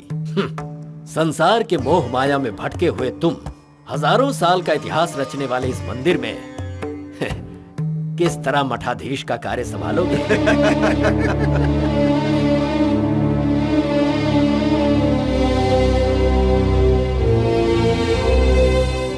मैंने आज तक ऐसा कोई काम नहीं किया जिससे हमारे धर्म को चोट पहुंचे। स्वधर्मे निधनम श्रेया, ऐसा गीता में लिखा है। नित्य अनुष्ठान और पूजा अर्चना में किसी तरह की कोई चूक नहीं होगी, ये वचन मैं देता हूँ। खुशी की बात है, तुम्हें शास्त्रों का ज्ञान ही नहीं है, फिर तुम मठाधीश का कार्य कैसे कर पाओगे? भागवत गीता में श्री कृष्ण ने कहा है, तस्मात् शास्त्रम प्रमाणान्ते वर्तते कामकार्ता हंता। ये 14वें अध्याय में कहा है उन्होंने। शास्त्रों के ज्ञान के बिना मन मुताबिक उसका उच्चारण नहीं करना चाहिए, ऐसा श्री कृष्ण ने कहा है। क्या ये पता है तुम्हें? ये 14वें अध्याय में नहीं बल्कि 16वें अध्याय का 23वां श्लोक है। इच्छा शास्त्र विधि मुत संजय वर्तते काम करतः न ससिति मवापनोति न सुखम न परांगतम कहकर। शास्त्र के विधान को छोड़कर जो कोई अपनी इच्छानुसार पाठ करेगा उन्हें सिद्धि प्राप्त नहीं होगी, सुख प्राप्त नहीं होगा और न ही परम गति प्राप्त होगी। इसका तात्पर्य यही है। अब सुनिए 24वां श्लोक। तस्मात् शास्त्रम प्रमाणन्ते कार्य कार्यो व्यवस्थितो यात पर शास्त्रम वेदानुतम कर्म कृतम निहर्वशी। इसका अर्थ है कि क्या करना चाहिए और क्या नहीं करना चाहिए, शास्त्र के आधार पर इसका निर्णय होना चाहिए। अपनी सुविधा हेतु कोई भी अनुचित कार्य नहीं करना चाहिए। गीता में भगवान ने इसी सत्य को प्रतिपादित किया है। वो सब तो ठीक है, सही कर्मों को कौन सा धर्म शास्त्र प्रमाणित करता है, क्या तुम्हें पता है? उस शास्त्र में विशेष 3 विधियां हैं, निगम, आगम, स्मृति। निगम का मतलब है वेद, आगम का मतलब है धर्मशास्त्र, स्मृति का मतलब है मंत्र तंत्र विज्ञान। सारे कर्मों का निर्माण, प्रतिस्थापना, अर्चना, सारे विधि विधान आगम शास्त्र के अनुसार ही होने चाहिए। निगम मंत्रों का उच्चारण अगम जैसा ही होना चाहिए। जिस कार्य का निर्माण अगम शास्त्र के अनुसार हुआ है उसी विधान के अनुसार पूजा अर्चना होनी चाहिए। हमारा देवालय शिवालय के अनुसार ही बनाया गया है और हमारे शिवालय मुख्यतः 28 प्रकार के होते हैं। कारण कामिका, योग चित्त, दीप, सूक्ष्म, सहस्रा आदि आदि। हमारा मंदिर कारण कामिका पद्धति से बना है। उसके लिए माता की आराधना और श्री चक्र की स्तुति श्री विद्या के संप्रदाय के अनुसार ही होनी चाहिए। शिव के अनुसार पंच ब्रह्मा मतलब कौन है? शिव का पंचमुख भी पंच ब्रह्मा है। उनके नाम है सद्यजोता, वामदेव, अघोर, तत्पुरुषा, ईशान। और इन 5 मुखों से ही न, म, शी, वा, यह नमः शिवाय से ही 5 अक्षर मंत्र उत्पन्न हुआ है। इन 5 मुखों को चैतन्य देने वाला शिव ही पंचमुख होकर संसार का नायक है। अच्छी बात है। और एक छोटा सा प्रश्न, शिवम राज कौन है? कोई कलह नहीं, किसी का वध नहीं, असत्य वचन नहीं, कोई अहंकार नहीं, किसी का उपहास नहीं, स्वयं की प्रशंसा नहीं, औरों का अपमान नहीं। यही आत्मशुद्धि है, यही भैरव की सिद्धि है और यही है परमपिता परमात्मा की अमृत वाणी। ब्राह्मण कुल में पैदा होने वाले और भेदभाव का तिरस्कार करने वाले, सब में समानता लाने वाले 12वीं शताब्दी में पैदा हुए बसवराज जी के बारे में ही आप पूछ रहे थे क्या? बिल्कुल। सनातन धर्म ने ही मूर्ति को पूजने के प्रथा की शुरुआत की थी। तब से शिव के आगे बैठे हुए हैं नंदी महाराज, उसके बारे में बताओ। नंदीश्वर शिव पुराण के अनुसार शिला के आगे बैठकर तपस्या करने के फलस्वरूप शिव के ही अंश से अवतरित हुए हैं। ऋषि मुनियों के वेद वाक्य के अनुसार ही धर्म के 4 स्तंभ हुए हैं: सत्य, अहिंसा, शुचि, धर्मपद संपादन। इन 4 स्तंभों पर ही धर्म की सच्चाई टिकी है। इन्हीं ने हम सबको ज्ञान दिया है। धर्म का श्रद्धा से पालन करने पर ही ईश्वर प्राप्त होता है। नंदी महाराज के दर्शन के बाद ही शिव की पूजा होनी चाहिए। धर्म का रक्षक ही भगवान है। भगवान को देखकर सत्य आचरण करना ही धर्म है। शिव पर दृष्टि रखने वाला भक्त आनंद स्वरूप होता है और वो आनंद स्वरूप ही नंदी महाराज है। मानता भस्म धारण 3 रेखाओं में ही क्यों होता है? उसे आड़ा खींचने का कारण क्या है? अग्निमिति भस्म, जलमिति भस्म, स्थलमिति भस्म, भस्म व्योमिति भस्म जैसे वेद मंत्र भस्म को स्थापित करते हैं। अग्निसारा भस्म वर्चस्व को, तेज को, आयुष, रक्षा, पवित्रता और शांति प्रदान करता है। भस्म भाषणात् भसितम प्रोक्तम भक्ष किल भक्ष भक्षणात्, इसका अर्थ स्मृति व्याख्या। प्रकाश स्वरूप पाप का नाश करने वाली है भस्म। ओमकार में आकार, ओमकार मकारों को ऋग्वेद, साथ ही यजुर्वेद और सामवेद को ब्रह्मा विष्णु महेश्वर जी का प्रतीक मानकर भस्म की 3 रेखाएं माथे पर लगाई जाती हैं। माथे की लिखावट को शुभ बनाकर उसे परिवर्तित करने की शक्ति भस्म में होती है। आने वाले संकट का संकेत होता है। ललाट की रेखाओं के अनुसार ही भस्म को भी आड़े रूप में लगाया जाता है। धर्मस्य जयस्तु अधर्मनाशस्तु शिवो रक्षितो शंभो शंकर हर हर महादेव।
शिवम बेटा। हाँ माँ। मेरा जन्म सार्थक हो गया बेटा।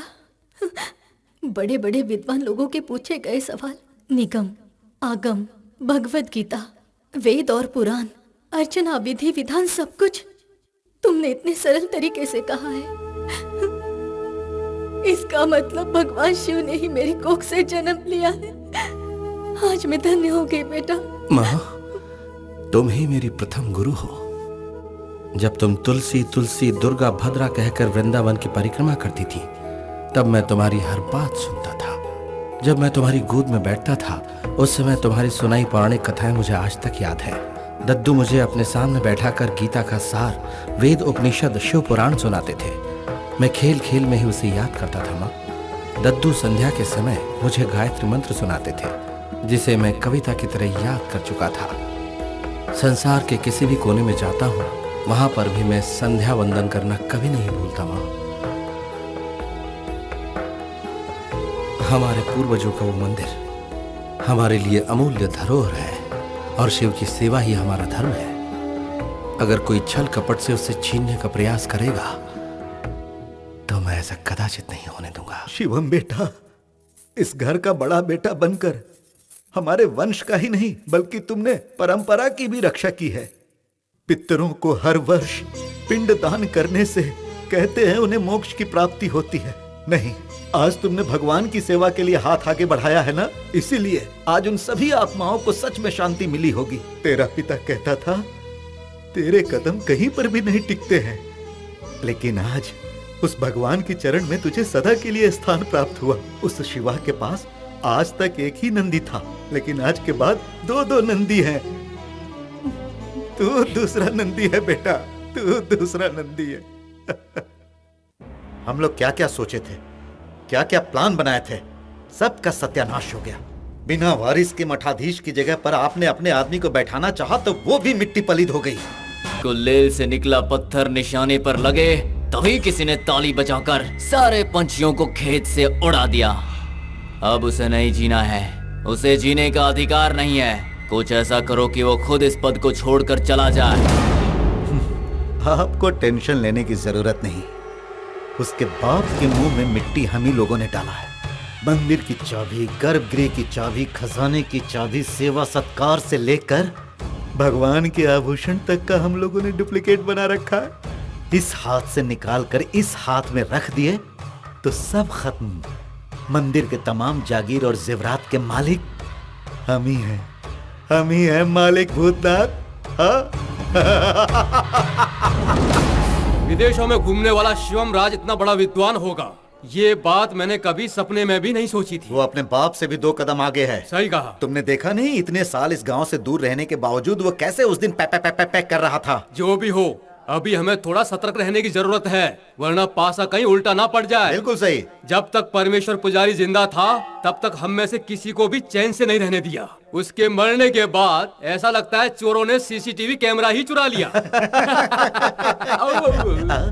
साक्षात परमेश्वर के ही दर्शन हो गए। आप यहाँ किसकी प्रतीक्षा कर रहे हैं? नंदी महाराज केवल शिव की प्रतीक्षा ही करते हैं। हम भी वैसे ही हैं। हाँ। मंदिर की रक्षा करने के अलावा हम कुछ नहीं करते हैं। बिल्कुल।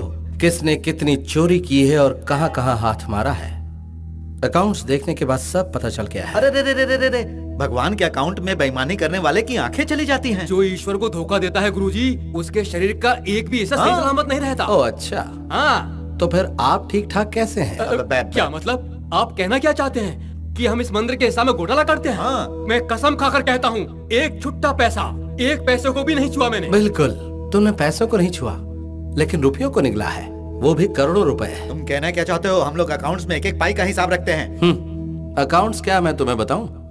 प्रसाद, अभिषेक और दीपक के लिए 50 किलो घी, और वो भी किस मूल्य पर? 450 रुपए प्रति किलो, अर्थात 22,500 रुपए प्रतिदिन। एक माह का 6,75,000 रुपए और एक साल का 21 लाख रुपया होता है। अकाउंट में तुम लोगों ने लिखा है 3.5 करोड़। इसका मतलब है तुम लोगों ने झूठ बोलकर 2,69,00,000 रुपया हड़पा है। इसके अलावा छोटी मोटी चीजों को मिलाकर होता है 30 करोड़ रुपया सालाना, लेकिन अकाउंट में तुम लोगों ने लिखा है 60 करोड़। तुम पुराने हो इसलिए अपमान नहीं करना चाहता। मैं तुम्हारे सामने एक बड़ा प्रस्ताव रखता हूँ। तुम लोग 30 करोड़ एक साथ मत भरो, 30 दिनों का समय देता हूँ। 1 करोड़ रुपए रोज के हिसाब से 30 दिनों में भर दो। और नहीं भरे तो? जब तक ये मेरे कंधे पर है मैं भगवान का पुजारी हूँ, लेकिन अगर मैंने इस अस्त्र को कमर से कस लिया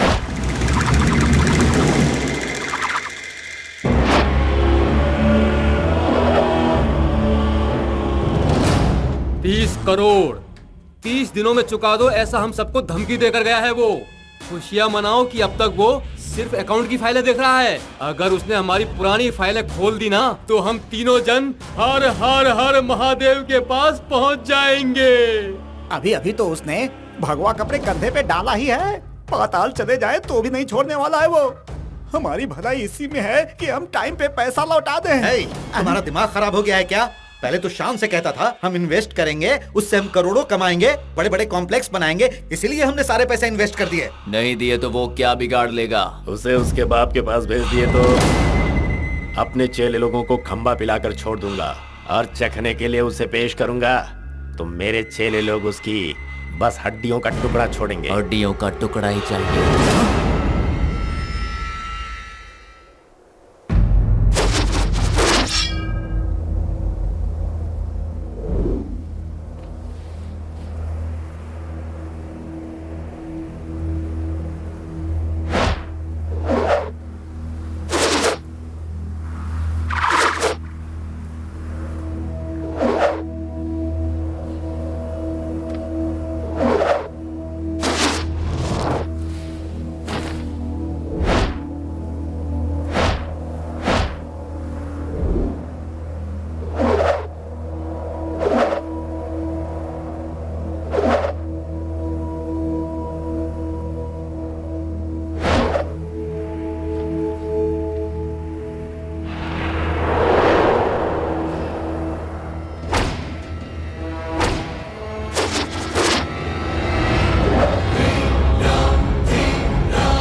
बड़ी बातें करता था। हाँ?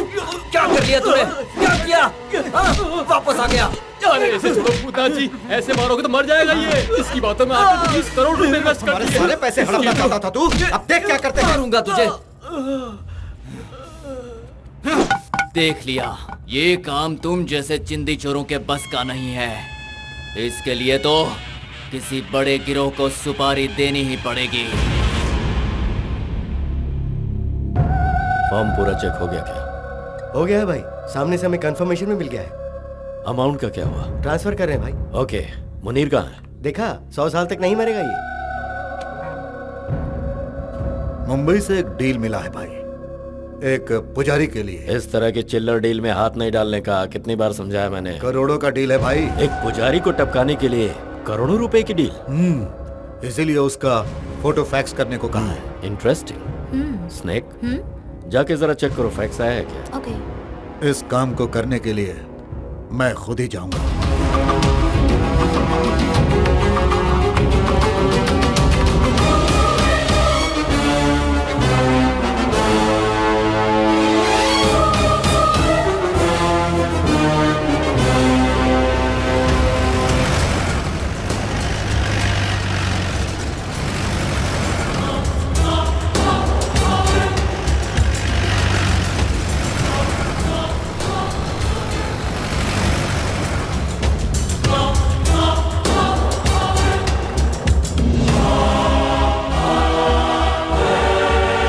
पुजारी को मारने के लिए हमारे धंधे में पहली बार करोड़ों की सुपारी मिली है।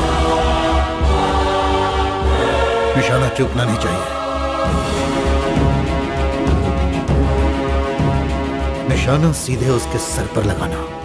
जरा हम भी तो देखें ये करोड़ों की चीज है कौन।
दीक्षण संहितोत्तम संहार यज्ञमशिष्ट रक्षण धर्मार्थ स्थापन छेदन धिकार ध्वंसन वैरिजृंभण विशृंख दीक्षण संहितोत्तम संहार यज्ञमशिष्ट रक्षण धर्मार्थ स्थापन छेदन धिकार ध्वंसन वैरिजृंभण विशृंख दीक्षण संहितोत्तम संहार यज्ञम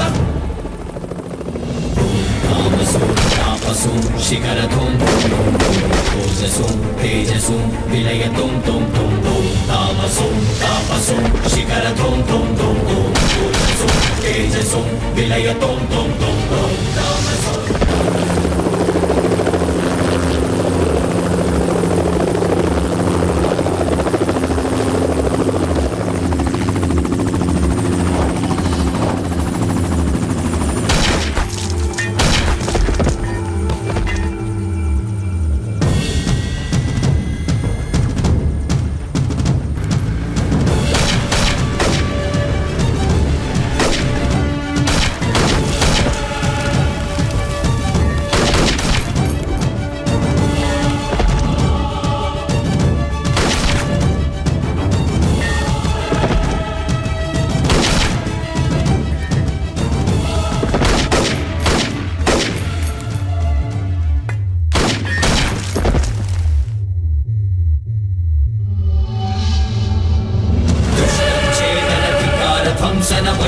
वैरिजृम्भण विशृङ्खतीक्षण सन्निभोद्यम संहार यज्ञमशिष्ट रक्षण धर्मार्थ स्थापन छेदन विकार ध्वंसन वैरिजृम्भण विशृङ्खतीक्षण सन्निभोद्यम संहार यज्ञमशिष्ट रक्षण धर्मार्थ स्थापन छेदन विकार ध्वंसन वैरिजृम्भण विशृङ्खतीक्षण सन्निभोद्यम संहार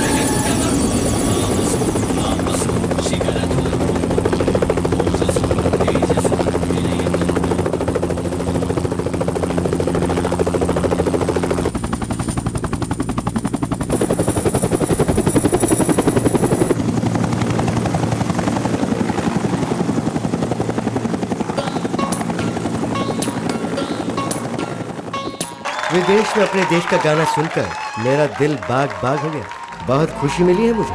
आपकी तारीफ? मवाली बॉय। तुम अपनी खुशी के लिए गाती हो या फिर महफिल की खुशी के लिए? दोनों के लिए।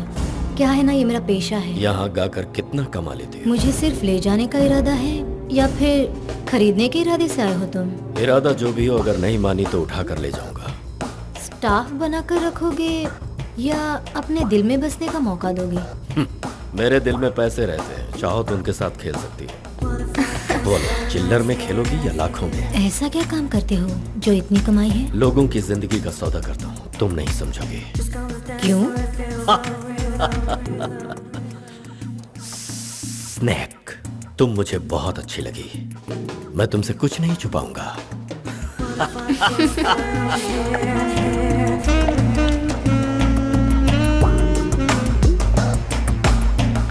Dance for it feels like real love.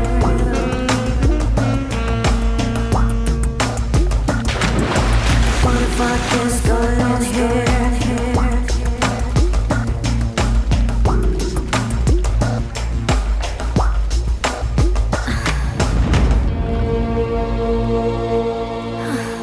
दो। Come on, come on, come on, come on, come on. 4, 4, 4, 4. Yes, 4. अब देखो, बोल्ड होगा, bold bold bold. Six sense है? नहीं, फिक्स सेंस है। अब कौन आएगा बताओगी? समीर। नो बेबी, खुशवंत आएगा। ग्राउंड पर प्लेयर्स मेरे कहने के मुताबिक ही आते हैं। 1 ball to go, 6 runs to win, last wicket. Come on, come on, come on, come on. Ball! Wow! Come on, baby. You tell me one thing. इस मैच फिक्सिंग में तुम कितना पैसा कमा लेते हो? मैं गेम फिक्स करता हूँ पैसा कमाने के लिए, पब्लिक को उल्लू बनाने के लिए। उन लोगों के लिए क्रिकेट ही सब कुछ है और मेरे लिए पैसा। टीम जीतती है तो पूरा देश सेलिब्रेट करता है और हार गए तो सभी मुंह लटका लेते हैं।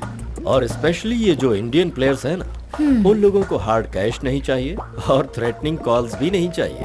उनके होटल के रूम में चीयर गर्ल्स को भेजकर उसका हम फुटेज बनाते हैं और फिर सारे प्लेयर्स हमारे इशारों पर नाचते हैं। मैं हूँ थर्ड अंपायर। तुम्हें इंडियन से इतनी नफरत क्यों है? क्योंकि इंडिया ने ही मेरे सिटीजनशिप को कैंसिल किया है। इसीलिए मेरी ख्वाहिश है कि वहाँ का हर सिटीजन टेंशन, डिप्रेशन और सेपरेशन की आग में चलता रहे। पूरे देश भर में असली नकली के फर्क ना होने वाले फेक करेंसीज चलने चाहिए। पूरे इंडिया की आर्थिक स्थिति को मुझे छिन्न भिन्न करना है। देश का हर एक इंसान पैसे पैसे के लिए मोहताज बन जाए। Wonderful plan, don't worry.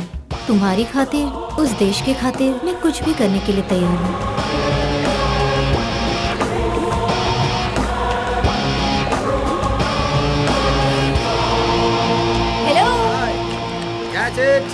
On the complete network और फोन कॉल्स का सारा डिटेल्स इस हार्ड डिस्क में है। बाद में फोन करता हूँ। मुझे क्या करना होगा? उसका फ्यूचर प्लान क्या है, उसे किस तरह एग्जीक्यूट करने वाला है ये जान लो। कल ही उसे और उसकी सारी गैंग को मेरी बताई हुई जगह पर ले आना। Okay okay, bye, take care. Okay bye, मैं वैसा ही करूँगी जैसा तुमने कहा है।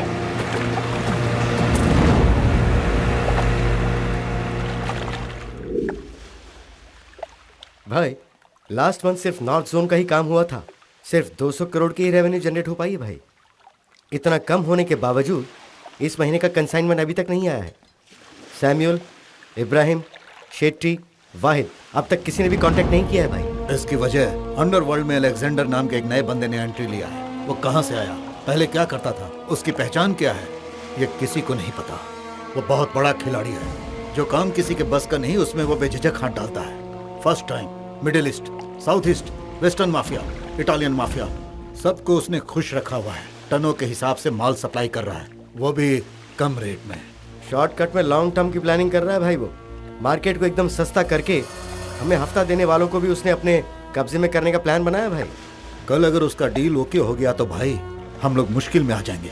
अब तक जितने नेटवर्क को तुम एस्टैब्लिश करते आए हो वो उसे अपने कब्जे में ले लेगा। उसे ऐसा मौका मत दो भाई, मैं ही उसे जाकर भून देता हूँ। तुम्हें जाने की जरूरत नहीं। Snake, you are right. हमारा कोई भी आदमी जाएगा तो वो अपना प्लान चेंज कर देगा, इसीलिए तुम्हारा जाना बेटर है।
Human traffickers, drug dealers, arm suppliers, सबको एक साथ बुलाकर मारा है। मतलब वो बहुत चालाक है भाई। हमारी कंपनी डूब रही है, पूरा नेटवर्क बिगाड़ दिया उसने। आप उसे नेगलेक्ट कर रहे हैं, तभी वो उछल रहा है। मैं उससे मिलना चाहता हूँ, मुझे उसे एक बार देखना है। मीटिंग फिक्स करो।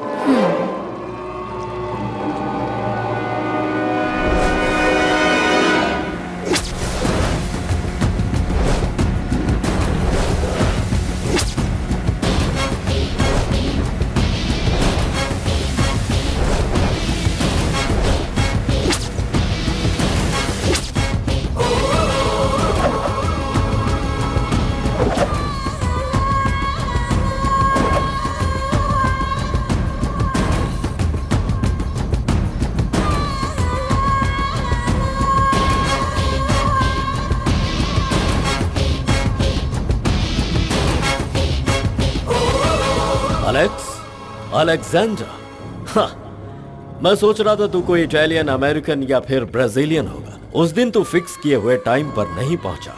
उसी वक्त मैं समझ गया कि तू पक्का 99% इंडियन है। तो जैसे परदेसी लोग टाइम को फॉलो करते हैं और हम जैसे इंडियन को टाइम फॉलो करता है। रियल डॉन को देखने के लिए तू 10 मिनट पहले आया है, जरा अपनी घड़ी तो देख ले। एक छोटे मोटे गैंग को मार दिया तो अपने आप को बहुत बड़ा डॉन मत समझ। हाँ, इस माफिया नाम के सागर में कितनी ही मछलियां हैं, लेकिन इन सब के बीच खतरनाक शार्क मैं ही हूँ। फिर भी तेरी हिम्मत की दाद देनी होगी। इस डॉन को देखने के लिए तू अकेला आया है, वो भी बिल्कुल निहत्था। तुम जैसे डरपोक लोग अपने आसपास बॉडीगार्ड और गनमैन रखते हैं। मैं खुद एक हथियार से कम नहीं हूँ, तो मुझे गन की क्या जरूरत? मेरे एक फोन पर मैच फिक्स हो जाता है। कौन सी फिल्म में कौन हीरोइन होगी ये डिसाइड मैं करता हूँ। जहां चाहूं जब चाहूं बॉम्ब ब्लास्ट करवा सकता हूँ। लेकिन तेरे अंदर के गट्स और इंटेलिजेंस को देखकर ऐसा लगता है कि मुझे तुम जैसा एक साथी चाहिए। मेरे साथ आ जाओ, तेरे लिए भी अच्छा है और मेरे लिए भी। एक पते की बात कहता हूँ, सुन। एक देश में एक ही राजा होना चाहिए, एक म्यान में एक ही तलवार होनी चाहिए, और एक माफिया में एक ही डॉन होना चाहिए, जो कि मैं हूँ। वो तूने क्या कहा था कि इंडियंस को टाइम का सेंस नहीं है, ये सेंस नहीं है, वो सेंस नहीं है। जरा पीछे देख। हे, पुलिस! हम दोनों मिलने वाले हैं, ये खबर पुलिस को मिल चुकी थी, तो वो हमसे उलझने आ गई। हम दोनों में से जो बच निकलेगा वही कहलाएगा real don. Escape!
$1993 Mumbai attack, 1998 Coimbatore में सीरियल ब्लास्ट, 2000 में रेड फोर्ट, 2001 पार्लियामेंट पर attack, 2002 Akshardham Delhi, 2003 once again Mumbai attack, 2006 Varanasi blast, 2008 26/11। इस तरह से पिछले 25 सालों से हमारे देश पर ही ऐसे अटैक पर अटैक क्यों होते जा रहे हैं? ये सब सिर्फ पिछले 25 सालों से नहीं हो रहा है सर, बल्कि पिछले हजारों सालों से हमारे देश पर आक्रमण होते आ रहे हैं। इब्राहिम लोदी, अलाउद्दीन खिलजी, मोहम्मद गोरी, बाबर, औरंगजेब, चंगेज खान से लेकर आजकल के जमाने में दाऊद इब्राहिम, छोटा शकील, अफजल गुरु, अजमल कसाब, यासिन भटकल, 7वीं शताब्दी से लेकर 21वीं सदी तक हमारे देश पर हमले होते आए हैं सर। पिछले दिनों हमारे देश पर जो हमला हुआ था उसके पीछे अमानुल्लाह खान का हाथ है सर। वो माफिया का खेल खेल रहा है तो हमें भी माफिया का खेल खेलना चाहिए। टेररिज्म का आंसर टेररिज्म ही है।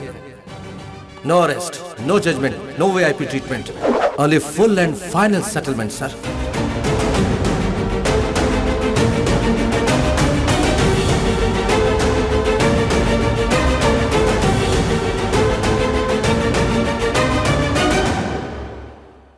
You can proceed. उस दिन तुमने खान को शूट करने के बाद उसके गैंग के बचे हुए लोग तुम्हें कहाँ मिलेंगे ये इन्फॉर्मेशन मैंने तुम्हें दी। उन सबको फिनिश करने के बाद तुम इंडिया लौट आए। मैं भी निकलने के बारे में सोच ही रही थी कि तभी मुझे मुनीर मिला और बर्लिन रोम ले गया। वहाँ खान को दफनाने की तैयारी चल रही थी। सबसे शॉकिंग बात तो ये हुई कि मेरे सामने अमनुल्लाह खान की डेड बॉडी पड़ी हुई थी और उस डेड बॉडी पर अमनुल्लाह खान ही फूल चढ़ा रहा था। तुमने जिसे मारा वो उसका डुप्लीकेट था। मैंने तुम्हें ये बताने की पूरी कोशिश की, but it didn't happen. He is very, very intelligent. Exactly. वो मर गया ये खबर बिल्कुल एक आग की तरह फैल गई। उसे हर कीमत पर अपनी मौत का बदला लेना था। वो तुम्हें माफ करने के मूड में बिल्कुल नहीं था। उसके दिल में बदले की आग भड़कती जा रही थी। वो दुनिया के हर कोने में तुम्हें ढूंढ रहा था। उसका सिर्फ एक ही मकसद था, तुम्हारी मौत। कुछ दिनों के बाद उसे बिहारी गैंग से किसी को मारने की करोड़ों की सुपारी मिली। उनके भेजे हुए फैक्स को देखकर मैं पूरी तरह शॉक्ड हो गई। प्रीस्ट के गेटअप में वो तुम ही थे या कोई और, ये मैं नहीं समझ पाई। एक पल के लिए ऐसा लगा प्रीस्ट का गेटअप शायद किसी मिशन के लिए तुमने चेंज किया हो। मैं पूरी तरह कंफ्यूज थी। मैं किसी को फोन नहीं कर पाई। मैं पूरी तरह मजबूर थी। मुझे उस वक्त सिर्फ एक ही चीज सूझी कि उन्हें किसी भी हाल में तुम्हारी तस्वीर नहीं मिलनी चाहिए। फाइनली मुनीर तुम्हें मारने के लिए इंडिया आ रहा है। जैसे ही ये बात मुझे पता चली, मैं किसी तरह वहाँ से निकल भागी और तुम तक पहुँचकर तुम्हें बचाना मेरा मिशन बन गया।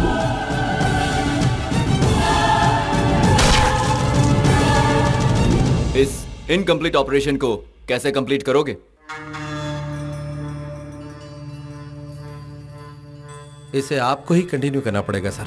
ये तुम क्या कह रहे हो? दरअसल बात यह है सर, पिताजी के स्वर्गवास के बाद मंदिर की सारी जिम्मेदारी मेरे कंधों पर आ गई है। लेकिन ये भी तो तुम्हारी जिम्मेदारी है। हाँ बिल्कुल है सर। इस काम का चुनाव मैंने अपनी मर्जी से किया था, लेकिन मंदिर का काम मुझे अपने आप मिला है। सीक्रेट इन्फॉर्मेशन और काउंटर टेरर अटैक में तुम कितने एक्सपर्ट हो ये सब अच्छी तरह से जानते हैं। तुमने गिव अप कर दिया तो इस ऑपरेशन को कंप्लीट कौन करेगा? मैं नहीं हूँ तो क्या हुआ सर। इस काम को पूरा करने के लिए यहाँ पर एक से बढ़कर एक ऑफिसर है, लेकिन वहाँ मेरे सिवा कोई नहीं है सर।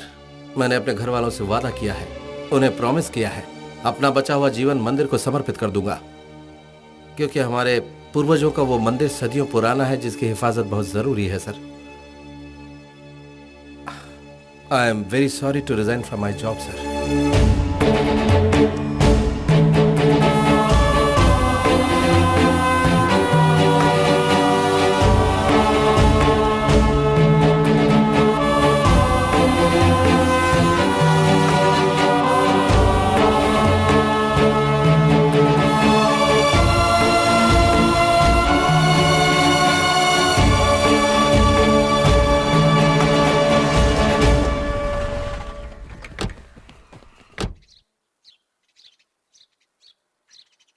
नमस्ते। अरे कैसे हो शर्मा जी?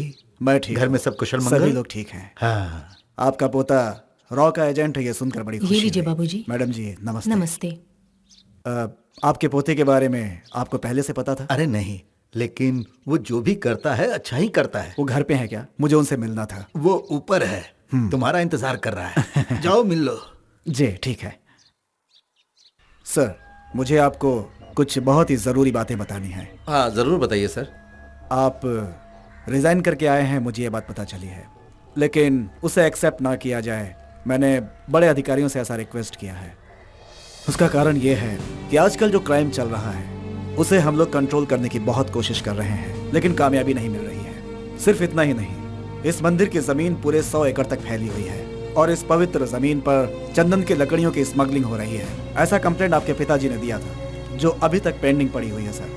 इस सारे काम के पीछे भूतनाथ का हाथ है सर। उसकी पहुंच सेंट्रल तक होने की वजह से हम उसका कुछ भी नहीं बिगाड़ पा रहे हैं सर। आपने जिस तरह से इंटरनेशनल माफिया को धूल चटाया है, उसी तरह से इस केस को भी हैंडल करेंगे तो हमारे डिपार्टमेंट को भी हिम्मत मिलेगी सर। आप एक काम कीजिए सर, इस ऑपरेशन के लिए मुझे 10 अच्छे काबिल ऑफिसर्स दे दीजिए। आगे क्या करना है ये मैं देखता हूँ।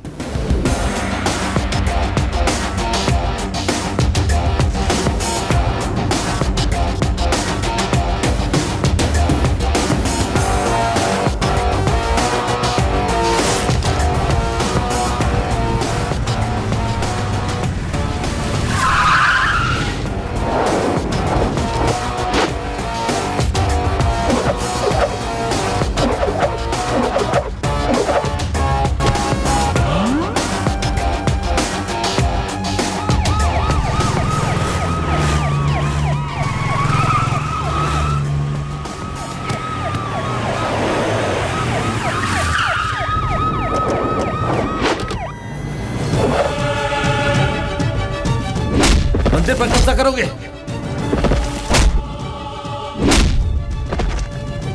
तुम्हारी इतनी हिम्मत, देवस्थानों पर कब्जा, वो भी मेरे होते हुए देवस्थान पर नजर डालोगे?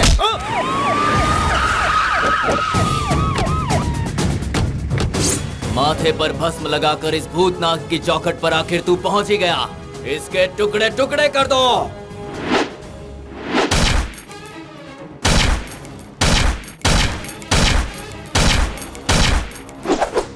दूसरों के माथों पर भस्म देखकर तेरे तन बदन में आग लग जाती है ना? ले जाओ इसे। शिवम जी, इतने वर्षों से गबन किया हुआ करोड़ों रुपया चांदी सोना हीरे जवाहरात सब लाकर हम फिर से मंदिर के खजाने में जमा कर देंगे। हमें अरेस्ट करके हमारी बेइज्जती ना करो माही बाबू। तुम लोग आस्तीन के सांप हो, देवालय की बदनामी ना हो, इसलिए इस बार तुम पर कोई कार्रवाई नहीं कर रहा हूं। बेहतर होगा ये गांव छोड़ दो।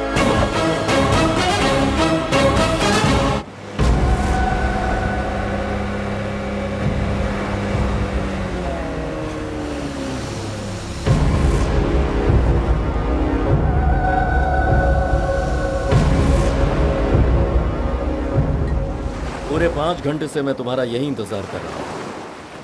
कहाँ गई थी स्नेक? हायर स्टडीज के लिए इंडिया आए हुए 300 जिहादी स्टूडेंट्स के रहने का इंतजाम करने के लिए मैं वहाँ गई थी। और कोई सवाल? तो ये स्नेक नहीं है, तुझे अंदाजा भी है कौन है? हाँ? मेरे दिल का टुकड़ा है ये। ला ला गल्ला गल्ला दे मुझे, ठोक दूंगा तुझे। जानती हो इसने क्या देखा? ये जिस डील में तुम्हारे साथ गया था, वही पुजारी की सुपारी जो हमें मिली थी, जिसमें 4 करोड़ हमें मिलने थे, उसे पुजारी के रूप में एलेक्स मिला, जो हकीकत में शिवम राज है। जब बिहारी गैंग को लेकर ये शिवम राज को मारने गया तो तुमने ही आकर उसकी जान बचाई, ऐसा कहा इसने। मेरी दिलरुबा मेरे लिए अपनी जान दे सकती है, वो मुझे कभी धोखा नहीं दे सकती। बोलूं तो अभी जान दे देगी वो। मैं तुझे नहीं छोड़ूंगा। मेरी जिंदगी का मकसद तो यही था कि तुझे मौत के घाट उतारूं। जिस दिन तू माफिया से टेररिज्म में टर्न हुआ, इंडिया पर अटैक शुरू कर दिए, उसी दिन शिवम ने तुझे टारगेट बनाकर एलेक्स बनकर यहाँ एंट्री ली। तेरी माफिया से तुझे ही धूल चटाई। तुम्हारे डुप्लीकेट के बारे में हमें देर से पता चला, इसलिए अब तक तेरी सांसें चल रही है।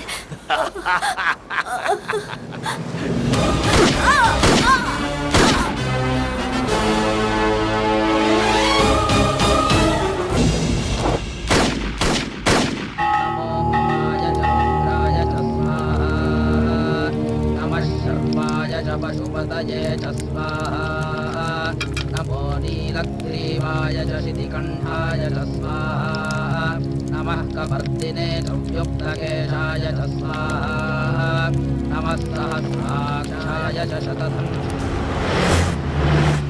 नमो गिरिशाय च शिवे।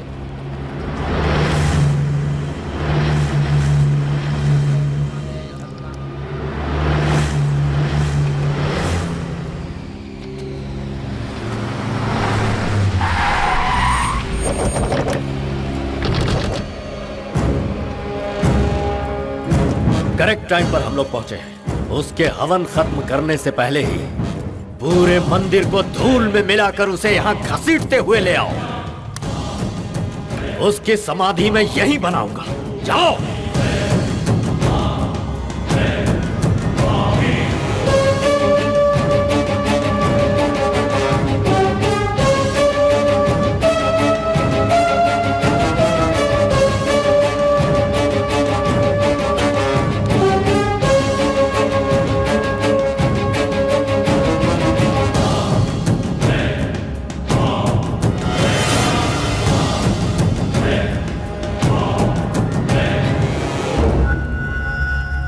शिवम राज, तूने मुझे चैलेंज किया था ना कि इस मंदिर की एक ईंट भी छूकर नहीं दिखा सकता, वो भी इस अमानुल्लाह खान को।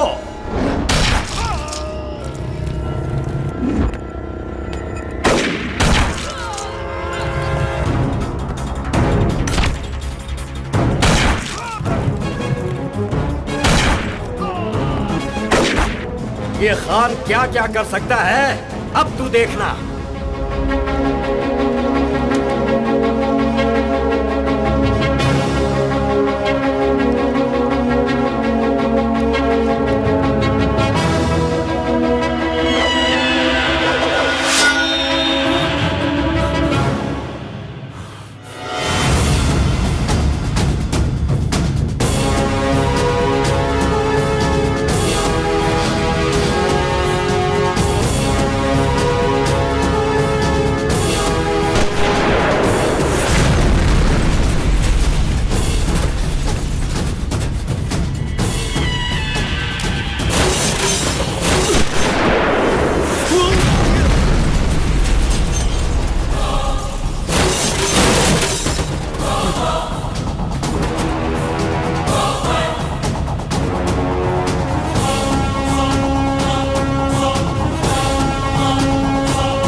अब तक विश्व शांति के लिए ही हवन कर रहा था।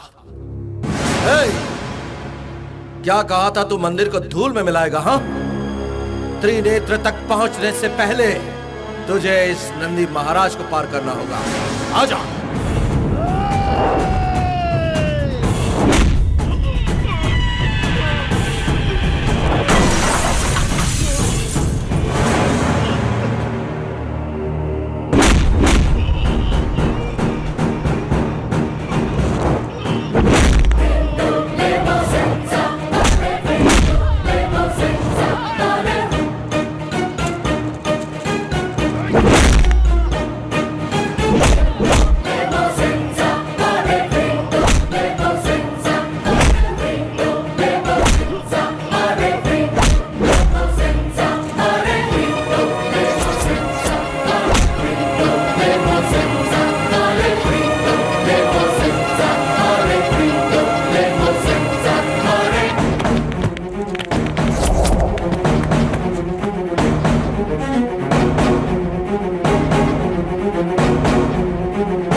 कौशल्या सुप्रजा राम पूर्व संस्था प्रवर्तते, ये एक कान से, अल्लाह अकबर का अजान दूसरे कान से सुनने वाले, इस भूमि के लिए अपनी जान देने वाले हिंदुस्तानी हैं हम। हिंदू मुस्लिम भाई भाई की भावना को ठेस पहुंचाने वाले तो जैसे आतंकवादी के मंसूबों को कामयाब नहीं होने देंगे।